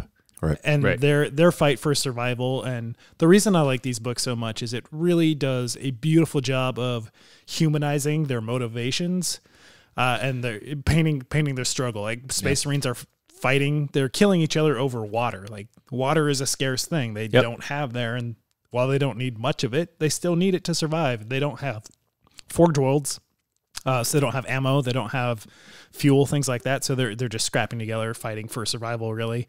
And it's kind of, it's very Road Warrior. It is very Road Warrior. Yeah. And it's larger than life characters, like Abaddon kind of coming into his element, though. Like he was a hero of the Imperium before the heresy, and then this is his kind of coming into his own light as a chaos guy. But it's his struggle against the chaos gods and just all the war bands coming together and coming under that banner. But the real thing is it just does such a good job of humanizing the motivations behind chaos. They're not just evil mustache twirling villains. They're actually deep. They're deep, yeah. And and Kaon is just such a great character. Yeah, it's pretty likable. Yeah, for as evil as he is. Which an interesting point was Shell read that series, and she was looking for how you pronounce that, and she was pronouncing it Cain. And Kion actually is Cain. Like Aaron Dembski Bowden actually says how it's pronounced in That's the not book. how he pronounces it in the audio. That's not how the audio book's I know, yeah. but it's interesting. It's kind of a Cain and Abel kind of thing. Interesting. It's definitely drawn from that. So I just. But the audiobook also pronounces Ezekiel as Ezekiel, which drove me crazy. Well, no, it depends on who you listen to, because some of them say Abaddon, some of them say Abaddon. Yep. And some of them say Ezekiel, some say Isaac. Yeah, Talon of Horus pronunciation was different from Black Legion. Which flavor to taste. Yeah. Okay, what's your last one? Next up, this is controversial. This one, Master of Mankind. Yeah. Why is that controversial? A lot of people did not like this book. Really? I'm like halfway through it, and I was loving it. So I loved every minute. of it. I absolutely enjoyed it. It's almost as good as Legion. So much. Almost. Go ahead. Jeez, It's really interesting in all the backstory that you get of the Emperor and all the information that all the gaps that it fills in, but also everyone who interacts with the Emperor sees the Emperor in a different light. Yeah. Sometimes literally and sometimes figuratively. So you don't really know if the gaps are filled or not. Yeah, it's hugely interesting, and there's a ton of information about the webway and the master plan and all the demons that have flooded into the webway, like trying to break that gap between the Immaterium and the Imperium. And I thought it's a fantastic. I thought it answered a lot of questions and posed a lot of questions. And then is it Siege of Terra, where there's this scene with the Sigilite playing chess or whatever it is that board game is with the Emperor, where there's projection of the Emperor, and it's the same kind of thing where he sees something different than everyone else is seeing when they see the Emperor, and is he really there or is he not there? Is he just manifesting his will? It was a short story, right? I think it's a conglomeration of short stories, an anthology of short stories. That's it. I love those books, actually, the short story books. I think I like them almost better than the novels half the time. But yeah. Well, listen, let's go to our next guest from the Patreon, Jimmy Crack Corn. Are you there, Jimmy? Yeah, how you guys doing? I don't care. I don't care. Oh God. Is Jimmy your actual name? Yes, sir. Oh, thank God. Hey, welcome to the show. Thanks for having me, guys. Long-time caller, first-time listener. Yeah, first-time listener. Okay. This guy calls me all the time. You don't know who he is. So we're going over our top 3 and why. What's in your wallet? For sure. Not much. Well, Josh kind of already stole A Talon of Horus from me. Yep. So we could gush over that all day. No, that's okay. I actually agree. I like Jimmy. Let me tell you, I like this guy. He's a good man. Yeah. Jimmy, do you know how to run a Twitch feed? I downloaded the Twitch app about 10 minutes before the stream started, so I'm probably not the guy to go to. Yeah. No. Okay. I would say, first of all, definitely Horus Rising from the Horus Heresy series. Okay. Yeah. For me, I'm a history student. So like the Horus Heresy as just an overall series just really has kind of this historical vibe to it that really appeals to me. Yeah. But what I think it really does well is it kind of presents this sort of almost atmosphere of what could have been in the 40K universe, right? You see Horus as this benevolent, amazing general. You see his Space Marines who truly believe in the cause of the Emperor, and and everything's on the up and up, right? Everything's going up, coming up, mankind. And just anyone who's been a fan of the universe as long as we have can really appreciate how horribly the other direction it's going to go. So it's almost like this kind of poignant, false hope almost. It's like watching the Revenge of the Sith and maybe just kind of hoping maybe this time Anakin won't fall. You know? Right, yeah. Every time I watch it or read this book, I'm like, maybe something will have changed since I last read this. Maybe he has the higher ground this time. Yeah. Exactly. This time. Maybe Horus will. So I think, I don't know if I'd necessarily classify it as like ultimate top 10, but if you want to label a book as a must read, I think that's definitely it. Okay. I think it really captures the spirit. Since Talon Horus was swiped, I'm going to be pretty much all Horus Heresy. Okay. But the other one would be No Fear. Oh, it's such a good book. That book is literally falling apart. I've reread it so many times. Josh, now I like this guy. I'm sorry? I said now I like Jimmy. Yeah. He's a good guy. Well, like, I was definitely on the Ultramarine hate wagon for the longest time before I read this book, and it sincerely turned them around for me. Yeah, it really makes them a lot deeper. Yeah. Oh, yeah. Guilliman, like his Legion, it really just gives them this really interesting character that I'd never really considered before, or maybe hadn't been shown in the right light. Yeah. And so I really liked that. I really liked the it had like kind of a different writing style. It was like this weird kind of third person that I really liked. I don't know, it was just a weird quirk of it. But what I really enjoyed about it, what I really think makes it appeal to me, why I think it's a must read, is it seemed to be the first book in the series that really captured the hurt of the betrayal. Yeah. Right? Oh, that's a good point. We saw that in some of the earlier books, like Fulgrim and the original trilogy, but I really feel like, you know, the Ultramarines being forced to watch the burning of Calth and like have not seen it coming at all by these people they were basically trying to give an olive branch to and like reestablish ties of friendship and brotherhood, and to just have them turn on it, and not only turn on them, but to watch everything that they've struggled to build and everything that they represent just completely abolished around them. It was the first time I got kind of sympathetically angry reading this series, just like, oh man, how could they do that? So I would definitely point somebody at that.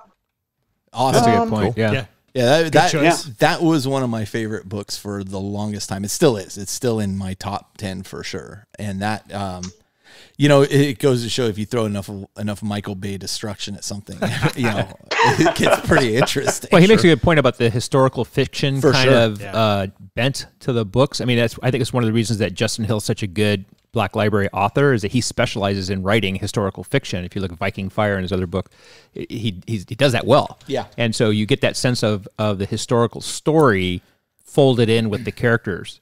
And so, yeah, I think it's good. Well, hey, thanks so much. We really appreciate your input, man. I really appreciate you guys having me. Keep doing what you're doing. Hey, thanks so much. Cheers.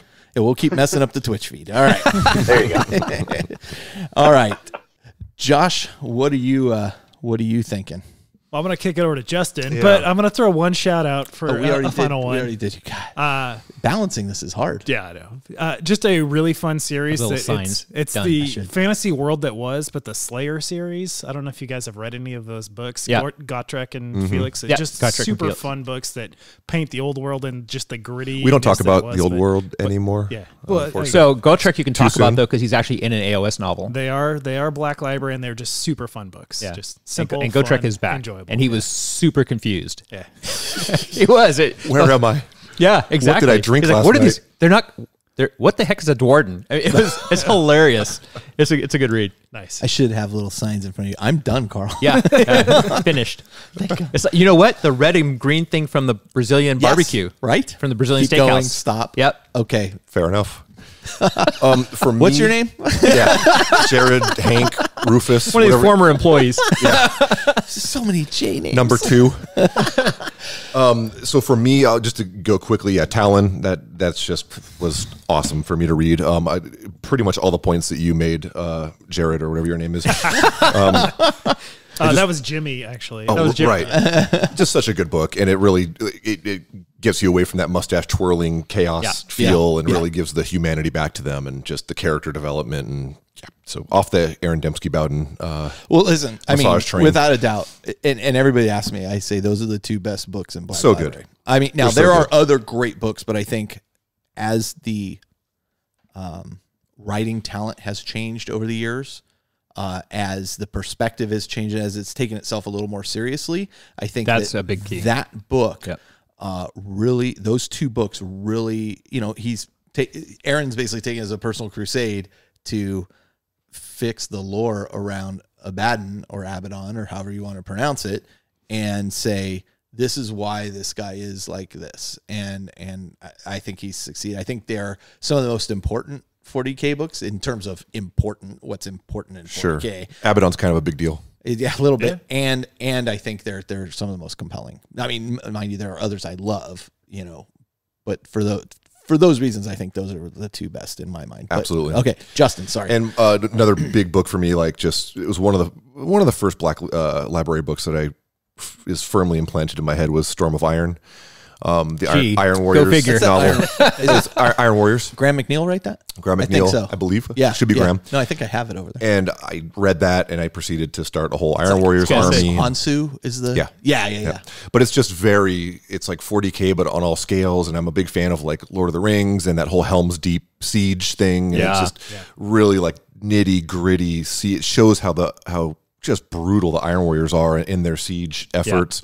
And you have everything from massive Titan maniples fighting and just death on a huge scale. And amazing character development. Just a phenomenal book. So I haven't gotten all the way through that. I've read probably half of the first book and then kind of set it aside, and I was like, I got to come back to it. So I'm going to give it another try.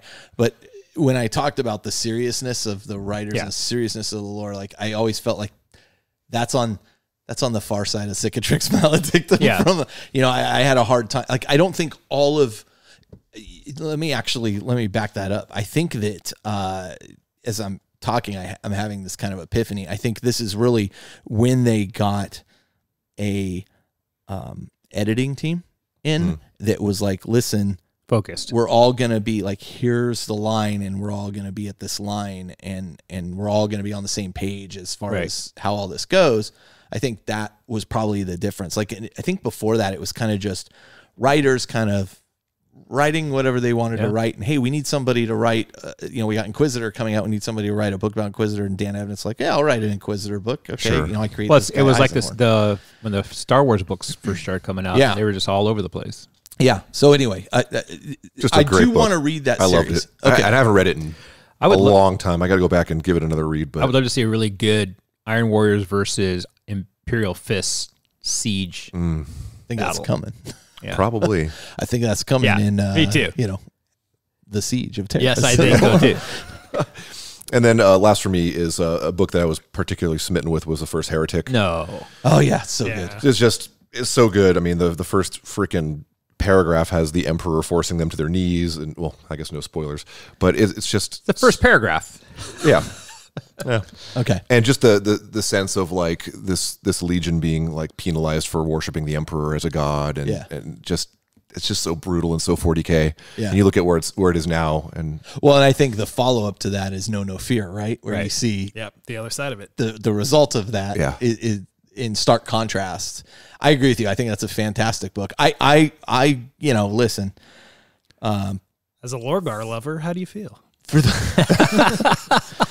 Again, never necessarily a lover of Lorgar, but okay. But so Pilgrim, here's where you guys are throwing me off. I think that for the longest time, and I think to many still, Dan Abnett is considered the kind of king of Black Library writers at this moment. I think, in my mind, Aaron has kind of stolen that throne, and I think as we listen to everybody who just spoke here. Like we heard somebody say No Fear, which is a great book. I'm not saying Dan's not a fantastic writer. I'm saying I think Aaron has taken it to a deepness level that Dan doesn't. I think Gaunt's Ghost is a fantastic series. I absolutely love it, but nobody listed Gaunt's Ghosts. Everybody listed Black Legion, Talon of Horus. You listed First Heretic. Yeah. Spirit of the Emperor. I mean, Horus Rising is the first, that's Dan Abnett. But I mean, it's interesting. You hear that? It's Aaron's head swelling to. It's not. I mean, the dude is just super humble. And it's also a different take, right? I mean, it's what Carl was talking about. From the original ones, it was more kind of over the top, kind of violence, gun porn. It really was space opera kind of stuff. And when you look at still is. Yeah, but I just feel like there's a deeper level to it now. With not just ADB's writing, but a lot of them are starting. All of them have stepped up. Are starting to go down that kind of more thoughtful, more the deeper road. And like I said, one of the reasons I really like these anthologies of short stories is you really are seeing that progression. Yeah. I like the short story compilations a lot. You actually raise a really good point, Adan. And I think that, all of them have kind of turned to edge. And I think they feed off each other. Oh, yeah. Right? Yeah. Like, I think they see, oh, man, Aaron did this really well. I want to kind of experiment and try something like that. And that's great. Like, everything that raises the bar is fantastic. So, yeah. But I know Aaron, like, looks up to Dan as an ideal. Oh, yeah. And I would say, I'll buy both of their books. When either of them puts out a book, I'm going to buy it. I just know that the anticipation around an Aaron book, I'm all about. So. I think if folks haven't, they should go listen to that Voxcast episode that he was on just super recently. good. Really good episode. Yeah. Okay. Okay, we've hit everybody there, right? Jeez. We got you, Jay? Confused. Yeah. All right. So this is where initially in the notes we were going to take a break, but I want to go one more question. We'll do 2 questions on the back half. So let's talk about the third question. Here's the third question. Sisters of Battle, by all accounts, are right around the corner. Yeah, boy. But you're not buying any new models, so let's be clear about that. Yeah, you're set. No new models. You're set. Only thing It's just the book. Once they are released, what force does Games Workshop need to release? What would you like to see as the next steps for Warhammer K going forward? What force, or just in general? Like in general, like where do they need to release a new force? Do they need to embellish on other things? What is it you're seeing that you want them to do next? And Justin, let's start with you on this one. Because we don't know what you're going to say. Yeah, shocker, right? Oh, never mind. Hold on. The community in general, right, resoundingly. Well, me and Justin actually put the exact same things now that I'm reading It's the notes like, here. can we please get some plastic Eldari? I would have Aspect Warriors and just a lot. I mean, there's so many amazing Eldari kits, but there's so many models that just need to get updated to plastic. Let me tell you, never going to happen. It's never going to happen. Yeah, right. Which guarantees that's coming out next. Guarantee it's the next thing, yeah. I mean, it's really funny now that I think about it. We're actually, there's not a model yet, but in the new Blood Bowl Blitz magazine, they actually have rules for a Zote. Oh. So we have, and there's probably going to be a model coming for a Zote before plastic Eldar have come out. Squats and Necromunda. Yep. And there's Squats and Necromunda. Yeah, so just for the love of God, we need some plastic Eldar. So you're, for all of 40K, you're just like, I want plastic Eldar models. That's the next thing that should happen. Aspect Warriors. Aspect Warriors. Yes. That's the next thing that should happen. I think so. Okay. We're going to go to you, Adan, and then we'll go to our guest on the phone. I think that Emperor's Children and World Eaters are kind of a given, seeing on what we've seen come out so far for Chaos Space Marines. And as Justin and everyone else is saying, Plastic Aspect Warriors and Catagen models would be good updates. But in terms of a new force and a new direction for 40K, I would like to see them explore perhaps the emergence of a new race on the other side of the Citrix Maledictum. Okay. So, Demiurge. So whether it's whether it's Zotes or whether it's Space Lizard, whatever it happens to be, Fishmen, Catmen or whatever, but some other type of alien race. You think we need to add another alien race? Yeah. Okay. Why not? I mean, no, I'm just asking. I just think it's any chance that they can get to explore a new design space. And that's one of the things I really liked about the Gene Stealer cult. I felt like they really took, and Adeptus Mechanicum, I feel like they used those as basically clean slates to explore new design space within the game. And when you're looking at the existing races, even Sisters of Battle, they're pretty constrained on what they're going to do with that army because it has a history. And so let's say you were going to completely obliterate anything from the Necron line that looked like it came from an Arnold movie, right? Because they want to make sure it's their own IP.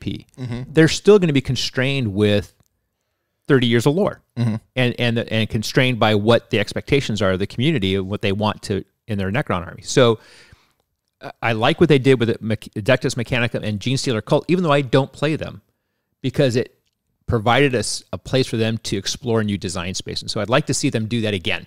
Okay. All right. Fair enough. Let's go to our guest, who is known on the Discord server as Gilai. Who are we talking to? Nobody. Oh no. Unmute yourself. Okay, there. There you go. Hey. So who are we talking Mute to? button. Second time talker. Oh, welcome back. Yeah, thanks, guys. What was the name? I Okay. missed the name. Luke. Luke. Oh, I Okay. remember talking to Luke before. Yeah. Yeah. Kind of cutting off the front of your conversation there. Yeah. Push to talk. Don't know what I did. It's not push to talk. I got microphone Okay, there you smashed go. up against There my you go. face. So All right. here we So go. what's going on, Luke?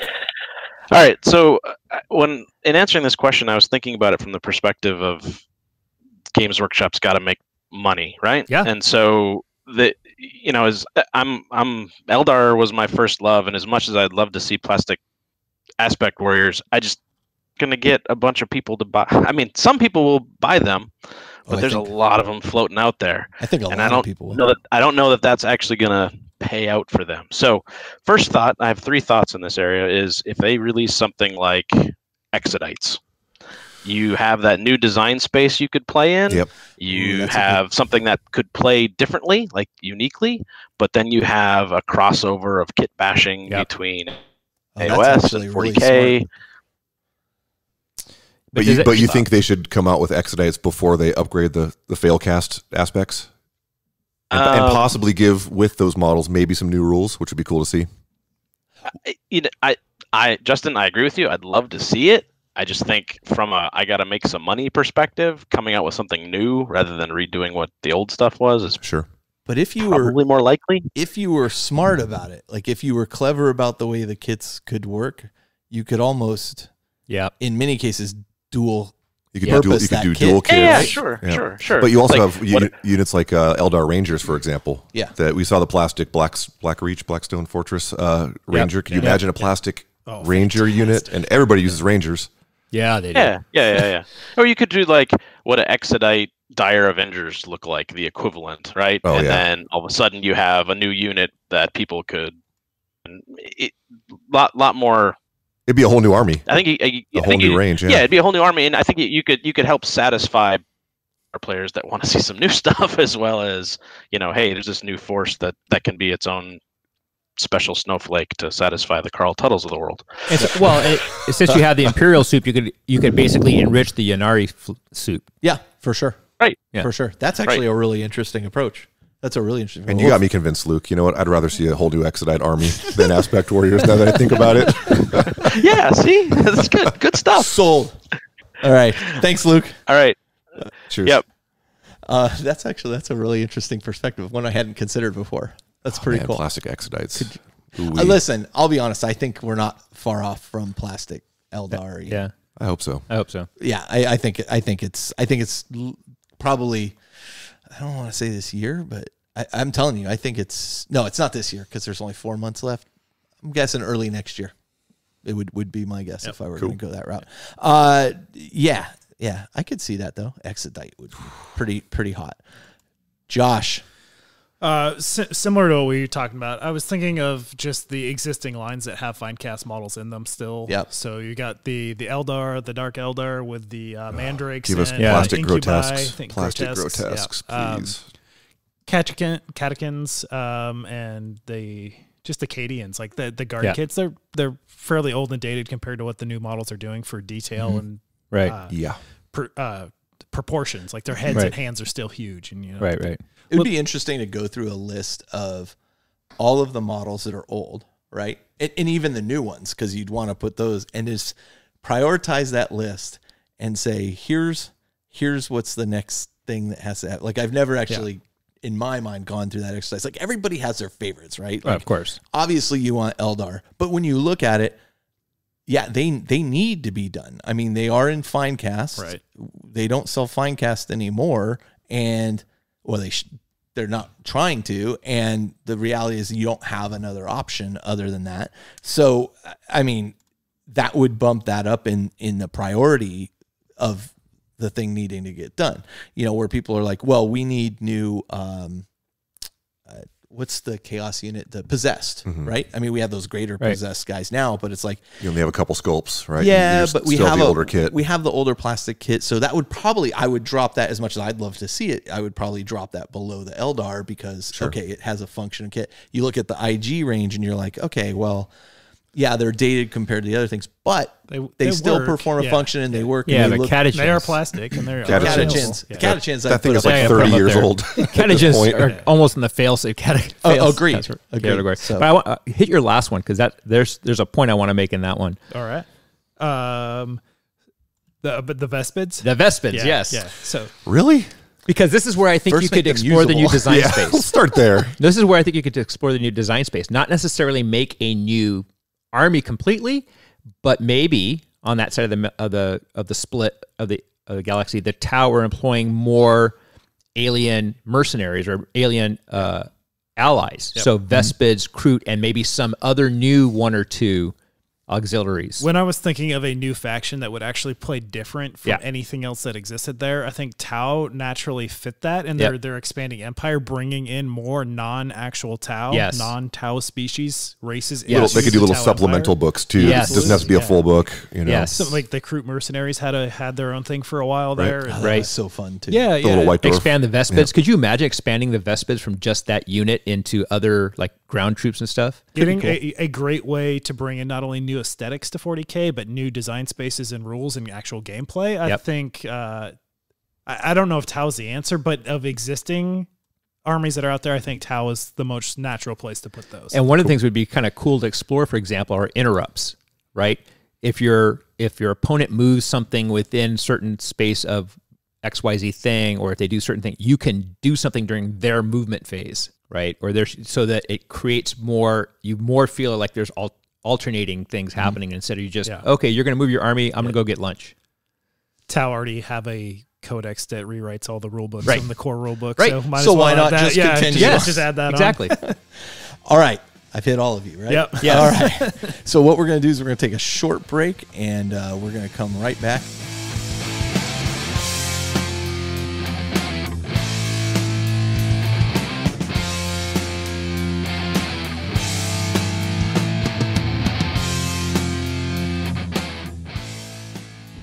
All right, and we're back, and we're going to kind of wrap up our Warrior Lodge episode with two more questions here. So we'll go over these. And here is my first question to you guys. Adeptus Titanicus was described as Adan recently as the best GW game that no one is playing. And then I put in parentheses, wrong, Carl. Absolutely. Well, it's not the best game, or nobody's playing it? That no one is playing it. A lot of people are playing it. Relatively speaking. Comparatively, you could say Anyway, the go same ahead. with Blitzball. Go ahead. A lot of people are playing it. Yeah. He's wrong. Yeah. Tell him he's wrong, Josh. Oh, you're wrong. There you go. You dead wrong. It was described to me that way. It wasn't necessarily my opinion. Wrong. They were wrong. Okay. Nate, you're wrong. Don't repeat wrong things. Okay. All right. Obviously, this is a regional observation, but it brings up the question. With the restart of specialist games in a very crowded miniatures market, and with the current fast pace of releases from Age of Sigmar and 40K, do we have too much of a good thing? Should GW throttle back a bit as it gets specialist games going? Who would like to go first there? I'll take a stab. All right, Josh. I was hoping the champion of Adeptus Titanicus. Yeah, I got to defend Adeptus Titanicus here. Actually, I don't. It speaks for itself. Oh, nice. Everybody's The fact that the weapons keep selling out means that people are buying it, if not playing it. At least The they're buying demand it. is through the roof. Like the projected analysis, whatever the projections they had for how much they needed to print of anything, miniatures, decals. I mean, look at the Grandmaster terminals. Edition, sold out super fast. They've sold out of everything. They have to keep bringing it back because it's popular. It's an awesome game. Everyone should play it. Fair enough. So to actually answer the actual question, I think it's a hard balance for GW to strike right now because they have so many great games that they are putting out, and there's only so much time, effort, and money that people have to invest into these games. You have things like Necromunda, amazing game, Adeptus Titanicus, what's coming out, Aeronautica. Plus all the other skirmish games, Blood Bowl, Blitz Bowl, Warcry, just so many of these little games coming out right now. Only so much time and money to put into them. Yeah, plus the releases from Age of Sigmar and 40K, which are hot and heavy. So I think they're incredibly popular games. They're all really well done. They're all fun, enjoyable games that are worth playing, but with that limit on resources, time and money to not only paint but also play, not everybody can invest in everything. But I think having a good balance of variety that they offer gives people a nice palate cleanser, and the games that they play or the painting projects that they're doing. Like if I only play 40K, being able to play a small skirmish game of something else that's not 40K keeps me interested in games, and as we were talking about cleaning the mechanism in the last episode, it's that same principle applied to your actual gameplay. So it gives you kind of a fresh perspective, new mechanics to try out. And it lets them do a lot of things with design space and modernize rule sets and things like that, and also experiment with what they're going to do for the bigger games, so they can mess around with the little games, try things out, and then take that into the big game. And I think they're doing a really great job with it. The one thing I would say is on the release schedule of things, like Necromunda, for example, has been its wave release with all the Gang War books. Yeah. And then they re-released the rule book after the initial release of the rule book, which was they didn't release the rule book initially. Well, so there was the box set rule book, and then there was the rule book that took into account everything. But that's all now been obsoleted with the new rule book that's come out, a year and a half later. Yep. So a lot of people have bought into that game with the Gang War books that are now essentially obsolete because they came out with the new kind of all-encompassing. The Gang War book that I has thought everything. you could only get the rule book initially until that the new one came out. I thought you could only get it in the starter set. That's correct. Okay. Yeah. So you had to get the starter set and then get the gang rule books in order to have everything. Got it. Yeah. But they've already made books obsolete for Necromunda, huh? Yeah. Oh, yeah. Yeah. Huh. Yeah. Yeah, so it was 3 years ago that it was released. The 4 gang rules. Is it that long Feels ago? longer, actually. I would say it feels more recently, but it makes sense. Yeah, so the 4 Gang War books that were put out to bring in the actual like rules of proper Necromunda, not just the box set tile kind of type of game where you actually were running campaigns and building up your gangs and how to do that. They've all been put into one book now. So you've got one book that has your campaign in it. It has your Delac rules because they were the last gang released. Except for the new enforcers that just came out. New enforcers they're in a separate book. But a cool thing they're doing with that is adding in an enforcer-specific type of campaign. Yeah. Right. Which I think is a good use of that book. Yes, I agree. Yeah. Okay. All right. Yeah. I mean, that's kind of in a nutshell. I think it's there. Everything's good, and it's great to have the options. Okay. But people only have so much time and money. So if they go beyond that, games have a potential to fail because people can't buy into them while it's relevant for Games Workshop. They might put out a great game that no one can play initially because they already have their fingers in so many other projects right now. And so that game could potentially never hit that kind of threshold of really launching into what they had envisioned because people can't get into it soon enough. Sure. And so therefore it doesn't get support and it dies. Correct. Yeah. Okay. Justin, let's go to you next, and then we'll go to our guest on the phone. Sure. Is it too much of a good thing? Absolutely. For me, but do I think it's a bad thing? No. I am super impressed with everything Games Workshop's been doing. I don't have time to play half of it, a quarter of it, but I think it's super cool. And there's so many different types of gamers out there. You got the guys that love the jets and the planes that are playing like the Star Wars, whatever game that is, that's going to draw them in. Yeah, Aeronautica, but the Star Wars, whatever the X-Wing. Thank you. I thought you were talking about the GW. It's going to pull some of those guys in. Some of the Necromunda sculpts, like the guys that look like they're straight out of Infinity, but done better and in plastic. I love that. There's so many models. Or like, hey, War Machine guys, yeah, you make some cool looking robots. Check out this Chaos Knight. I said it. I think it's awesome. I think that. I guess it's a valid fear, Josh, that like a game might be awesome. It might have great rules. The models might be fantastic, but it's just there's not enough people to make it successful, and that'd be a real travesty. But it seems like every game they're coming out with is being, whether it's Underworlds or Blitz Bowl or what have you. It seems like all these games people are embracing You know, and I think it's awesome. Is it too much for me? Absolutely, absolutely. But I think it's cool. I'm definitely feeling the crunch in terms of too many fun things to do and not enough time to do it. It's real, yeah. And you know, this leads to that kind of discussion I think we've mentioned before. Like people around my work will be like, "Well, if you won the lottery, would you quit?" And people are like, "Oh, I have to work and I have to." I'm like, "No, nope. I don't." No, are you crazy? Like, or like, I don't know what I'm going to do once I retire. Oh, I know exactly what. Look at this guy. This guy's already retired and doing it. Playing 18 games and painting 5,000 Space Marines. You've not played so many games or been so active since, like, for a long time that I can remember. Correct. I mean, you have the flexibility to do a lot of stuff since you've retired. So right. I'm jealous. So from that perspective. Yeah.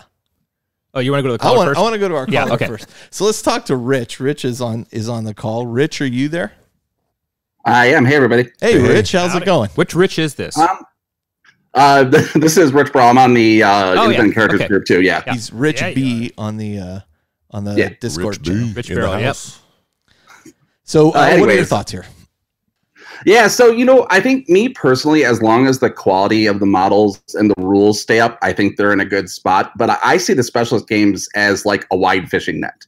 It's like kind of what Justin was saying there. It spreads out these board games to people that might not be interested in 40K or AOS. I've got 2 friends in our group that play 40K now because we played Blood Bowl with them, because we played Blackstone Fortress with them. And now they've painted some of those and they've moved into it. And I think it brings more people into the hobby. Big time. I mean, I think that's certainly the objective, right? You look at Kill Team, you look at Warcry. I think the objective here is introduce newer people to hobby with less overhead to get involved. Kill Team, all pun intended, is killing it. I mean, like, I see what you that was the easiest way to get the other guys involved with us. Yeah. I mean, your level of investment is very, very low. Perfect gateway drug. Yeah, and I know. Yeah, I totally agree. Yeah, I know a ton of people. So I think you have a very valid point, Rich. And I think on like the personal level, the part you have to fight is like that fear of missing out side of things. It's like you have that like anxiety level. Oh my gosh, can I get this? Will it sell out? Will be gone before I get it? And you have to balance your finances against that. That struggle's real. Yeah. Without a doubt. I mean, I think you can look around the table. People are selling stuff off because we're just like, listen.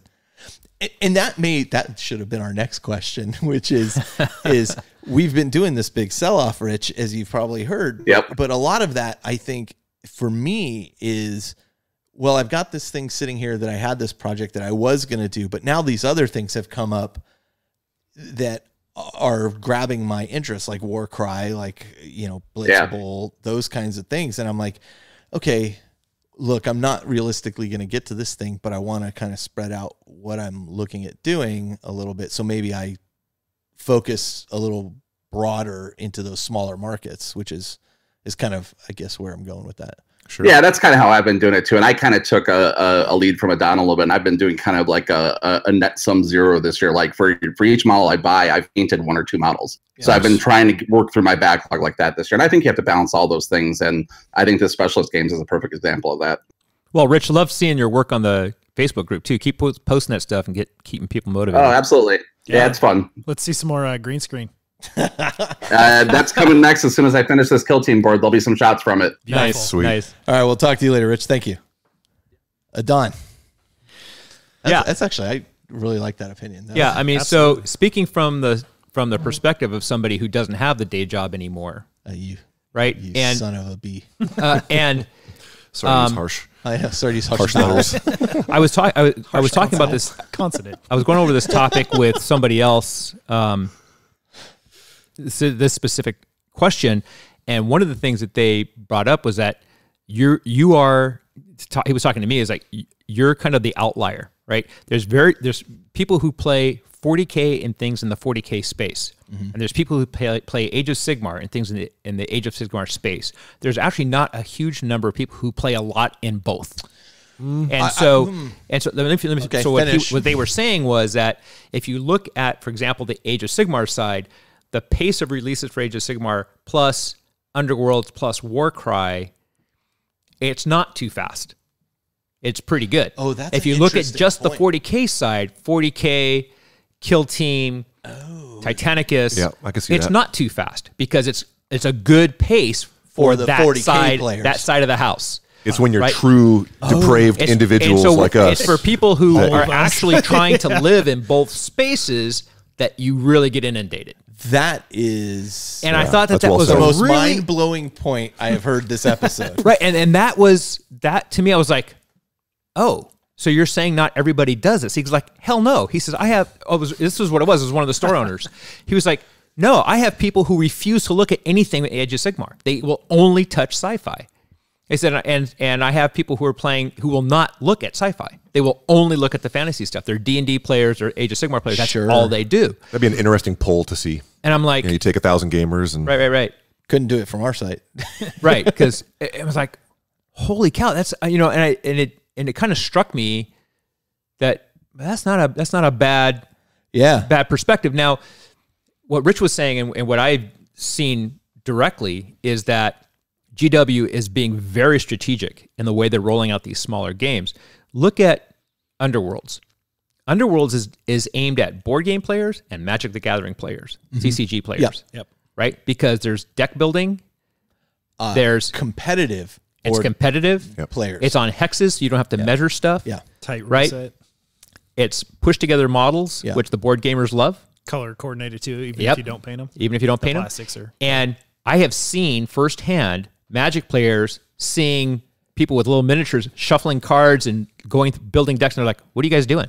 Right. Interesting. Because it appeals to their... It appeals to that deck building piece. Yeah, interesting. And so I think that's very strategic. If you look at Warcry, right, and Kill Team, it's exactly what Rich was saying.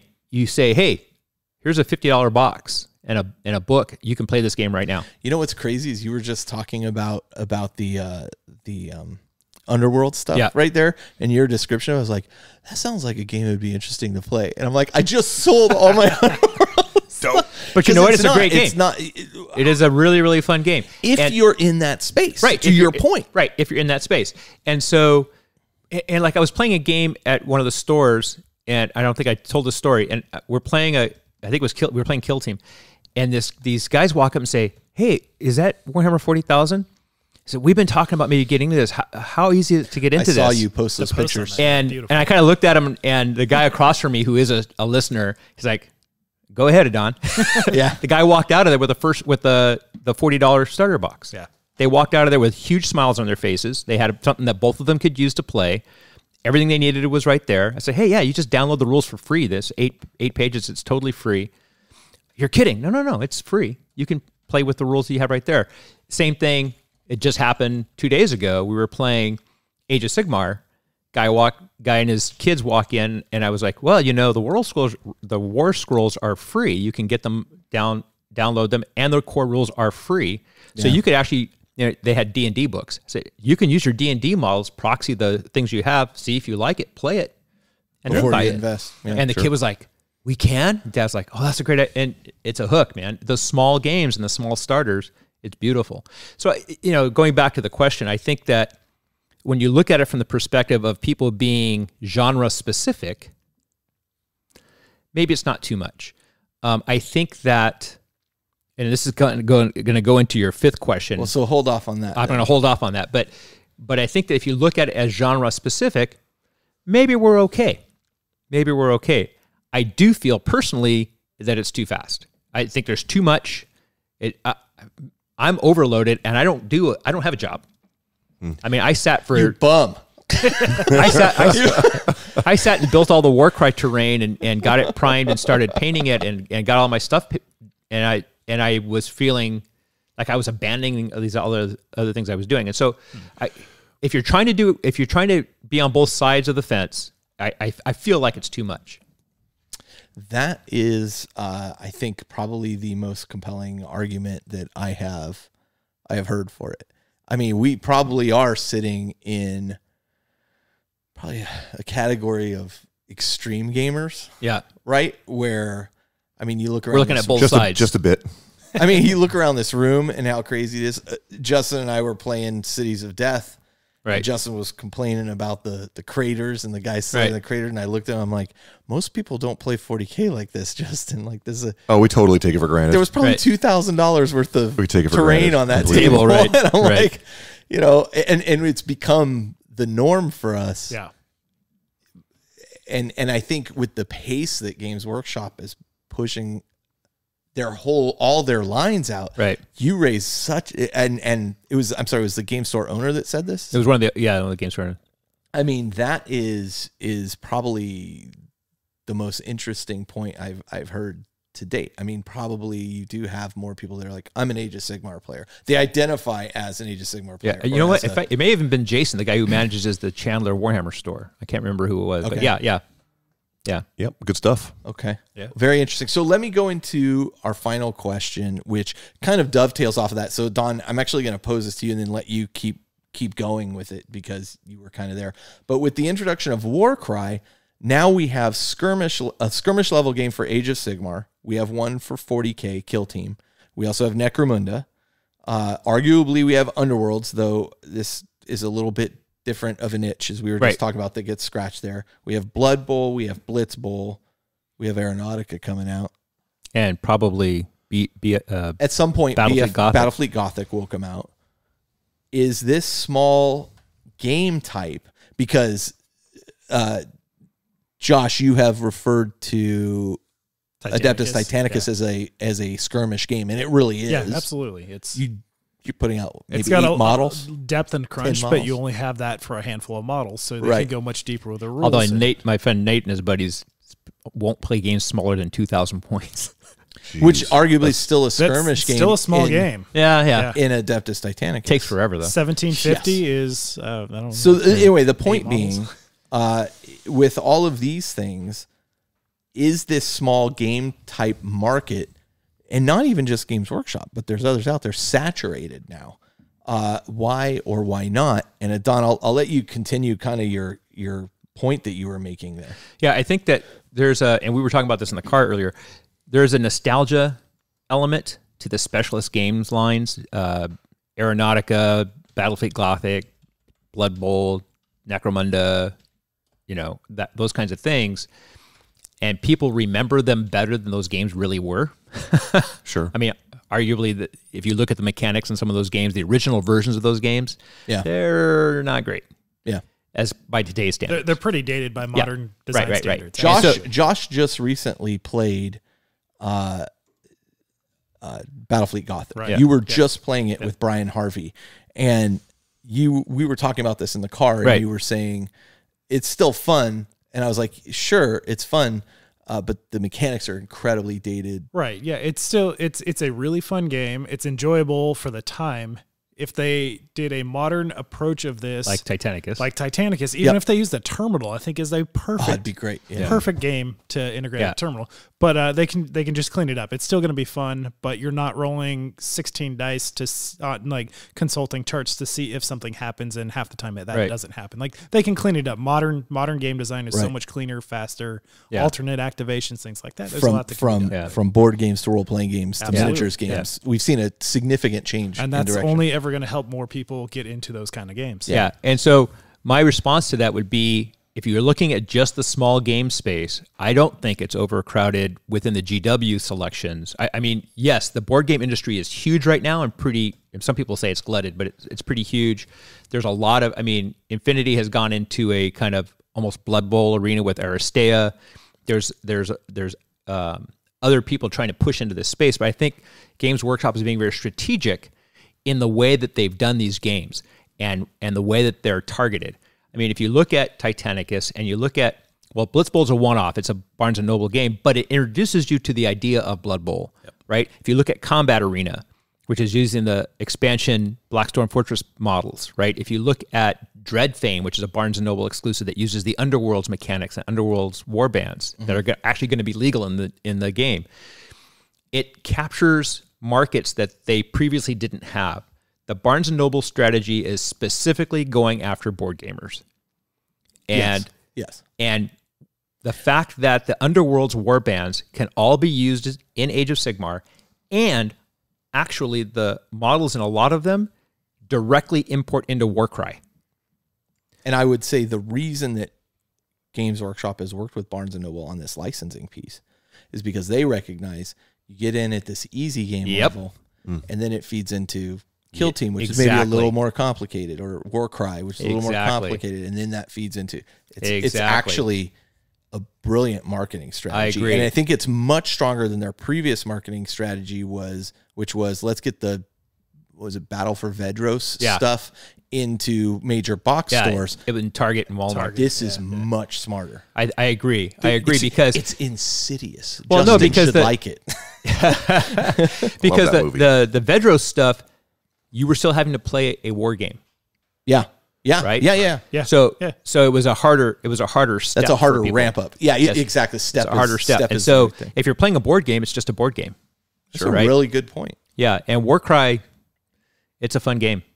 Okay. Yeah, I think they've done such a good job of making sure that as they are all small game systems, they're all uniquely different enough that it doesn't all blur together. Right. So for me, I think it's perfect, and I think pretty much to piggyback off what you guys said, it's pretty insidious that the way they're doing this. It's and cool. I think you're right that Aeronautica is designed to go after the X-wing crowd. Oh, sure. Right. And just like although they could arguably say we were there first. Well, right. Right. Yeah. Right. And Battlefleet Gothic, everybody's been clamoring for a stable go-to space combat game. Yeah. I mean, the other ones that have been out there failed. Or gone. Right. Yeah. Or the company failed, unfortunately. Right. That's what I mean. Yeah. Which was a bummer. Yeah. It's interesting, Justin, because I look at you as somebody who you are already at the point where like most of your games are full on 40K or full on Age of Sigmar games. Have you even played a game of Kill Team yet?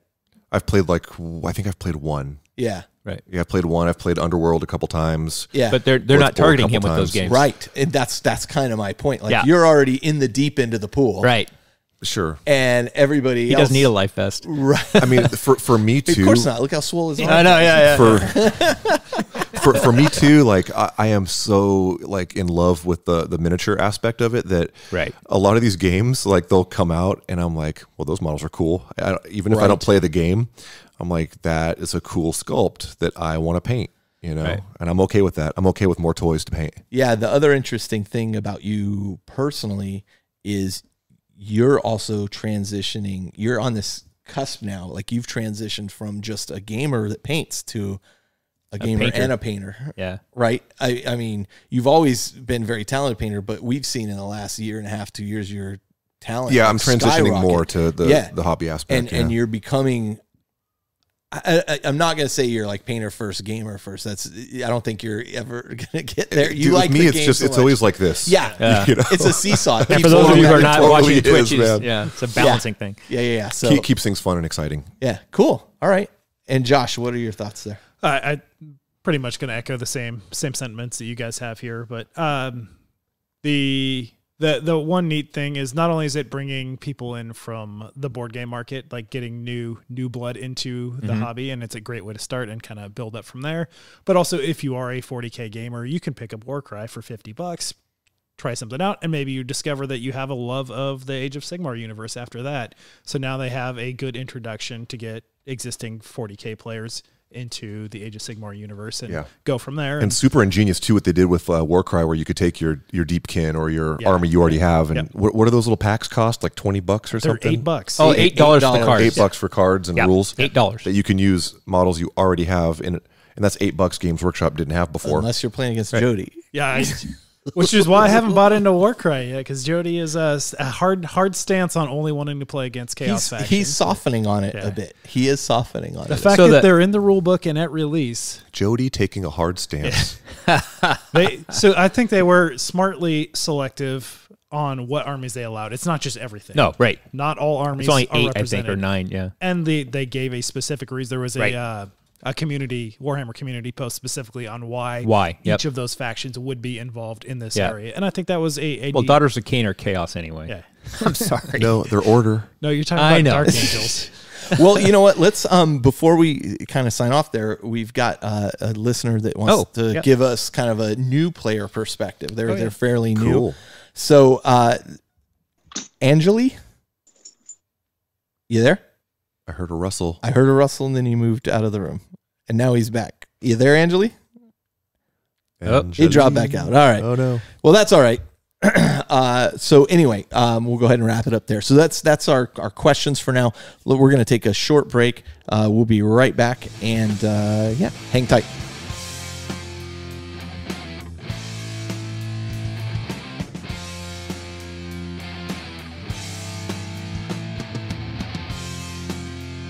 Hey guys, I'm Caleb. And this is Kat. And we are CK Studios. We want to invite you and your friends to come paint with us at one of our exciting and fun-filled airbrush and hobby weekenders. Our weekend workshops are 2 days of intense hands-on training, working directly with and learning from some of the top gaming artists in the industry. Whether you're brand new to miniature painting or an experienced veteran that wants to up your game, CK Studios has the workshop for you. Our workshops cover everything from learning the basics and building confidence in airbrushing, all the way up to creating that centerpiece model for your army or display case. For more class info and our upcoming schedule, you can find us on Facebook at CK Studios Come Paint With Us, or register directly at ckstudios.bigcartel.com. If you can't find a class near you, that's okay. Just contact us and we'll bring a workshop to you. All right, we're back and we're here to close out the show now. Few final messages. I'll see you at Nova. I'll see you at Nova. I'll see you at Nova. Not if I see you first. I'll be watching. Yeah. I'm really excited actually about going to Nova Open. It's my first time going there. Yeah. It should be fun. Should be a good time. I'm looking forward to seeing Dan and Campbell from 40K Badcast. Oh, yeah. Those guys are always a blast to hang out with. Is Jeff making it? Is he Jeff says he's going to come drive? down. He says he's going to come down. He's going to be our bootleg liquor guy too. He's going to yeah. smuggle in a It's in his keg. state. He has Campbell's to go. going to do dad hangout redux. Yeah. It should be a good time. So if you're going to be at Nova Open, look out for me. I'd be happy to say hi and hang out for a bit. I'm just playing in the narrative thing the whole time. Nice. So that and hanging out in shouldn't be a surprise. It shouldn't be. I'm nothing if not consistent. I think I'm just going to bring a Blitzbowl team. I'll bring Blitzbowl too. That'd be fun. Yeah. I'd do that. Yeah. Okay. You guys got anything you want to add on any of the topics that we've kind of touched on earlier? I feel good. I feel good. Feeling pretty solid about that? Yeah, I mean, it's really interesting with all the different games that are out there, being able to find the time to jump in and do the different things I want to do, and finding the people who are playing it. So there's a lot of garage hammer going on. I think that we're not seeing in some of the stores. I'm wondering for you, because you have almost all the time in the world. Almost. I mean, you still have family obligations. He's got a few years left. I got a few years left before I just keel over. But yeah, you're a pretty healthy guy. I think you're going to be around for a while. So listen, is one of the problems you run into that everybody else is working while you can play? Yes and no. I mean, like Robert and Diva are firefighters, and so they only work like 2 days a month. So it's easy to get in games with those guys. Nice police officer hate on firefighters. But no, I don't know if that's necessarily so much of a problem. It's just for me, having the stuff ready, finding the right person at the right time, which store we're going to meet at, that kind of stuff. I mean, I guess in theory, like my thinking around that would be I would schedule my painting and hobby time during the day, and then that's what I'm doing. Yeah, and then playing in the evening. In the evening, hook up with friends and play at that. It's a good problem to have. Yeah, it is. Well, you've got it. It's a great problem to have. Hey, I mean, you worked hard to do it, man. Yeah. Congratulations. I mean, my wife has Tuesday, Wednesday off right now, so I'm not really going out in the evenings to play on Tuesdays, Wednesdays. But Wednesdays is when Jason Craze and those guys play War Machine. So it's like I wanted to try and get that back into that a little bit. No, you don't. I have fully painted armies. I don't need to do any hobbying for that side. Well, part of your hobby neutral, you could sell those off and buy one. Yeah, that's true. Yeah, I could get ahead more. Yeah, I'm probably going to sell off all my Scorn. But okay. All right. So as you know, we have a Facebook page. We have a Patreon. You can leave us reviews on iTunes. The Patreon is going towards things like allowing people to join us live and a lot of other things we've got plans for here coming up. I got cameras on the Twitch feed. And cameras. I got a green screen back there for when we start doing some really goofy stuff. Nice. Just wait. Oh yeah. Yeah, Josh knowing about video and all that kind of stuff is going to being a professional photographer helps. Yeah, yeah, we're going to leverage that a bit, especially when Doug gets back to the area as well. And we got some. Well, don't show ideas. any of his painting stuff. He sucks with painting. I know he's terrible. We've got and he's an idiot too. Apparently, Mini Wargaming Dave wants us to do some video stuff with him. Oh, so wow. yeah, we got That's a lot. not intimidating. We got a lot coming up. That's not intimidating. He's a great guy. Yeah, he'll make it easy on us. Sure. So yeah, somebody has a note here about Kansas City. Yeah, I'll be in Kansas City October 26th and 27th for a 101. So is that CK Studios? That's with CK Studios. Nice. Just head over to ckstudios.bigcartel.com for. Is that really their? Yeah. Why did they not just get a domain? Anyway. Or you could search for them on Facebook. CK do that Studios too. on Facebook. You could absolutely do that too. And we have a bunch of amazing instructors with Vince and Sam and Caleb and you guys are crushing somehow me, and it's all working out. It's a lot of fun. It's it's getting big when like people outside of this scope are suddenly, I'm hearing they're at Gen Con, they're here, and you're hearing feedback from people, not from CK Studios, but about CK Studios from all over the world. It's impressive. Yeah, it's pretty cool. And now we have Dev over in the UK teaching. Oh, nice. So, yeah, it's cool. That's awesome. Really cool. There's a really cool thing they've got going right now on the Facebook group where they have those. It's like a tutorial or a textbook thing where you can do actual lessons and click that you finish the lesson and you go to the next lesson. It's pretty cool stuff. He's really leveraging the technology there well. It's been a fun road for sure. Yeah. Cool. All right. Well, if that's it, then we'll go ahead and wrap it up with saying this is Carl. This is Josh. This is Justin. This is Adan. And we're coming to you from the Astronomicon, where no matter what game you want to play, there is a space for you. And the light can guide you from the valley of the face of the sun. And do you even Aaron Dembski Bowden, bro? Josh. And while we are in the golden age of gaming, if you're not playing Adeptus Titanicus, you're wrong. If I could add something at the end here, because you hit on a point there, this golden age of gaming. Absolutely. I think it was you that brought that up recently with me, or Jody. Like, we've been kind of bandying that phrase around. It just keeps getting better. But we bandied that phrase around towards in the 5th edition, in 6th edition, in 7th edition. Well, now in 8th, as a board gamer and miniature gamer. Oh yeah, board gaming is just everything. It's a white everything gold now. Yeah. It's a white gold. It's a platinum gold. Platinum gold. It is getting insane how good everything is, and it just doesn't seem to stop. So we hope you're there with us. So until next time, we'll be here, right here, not moving.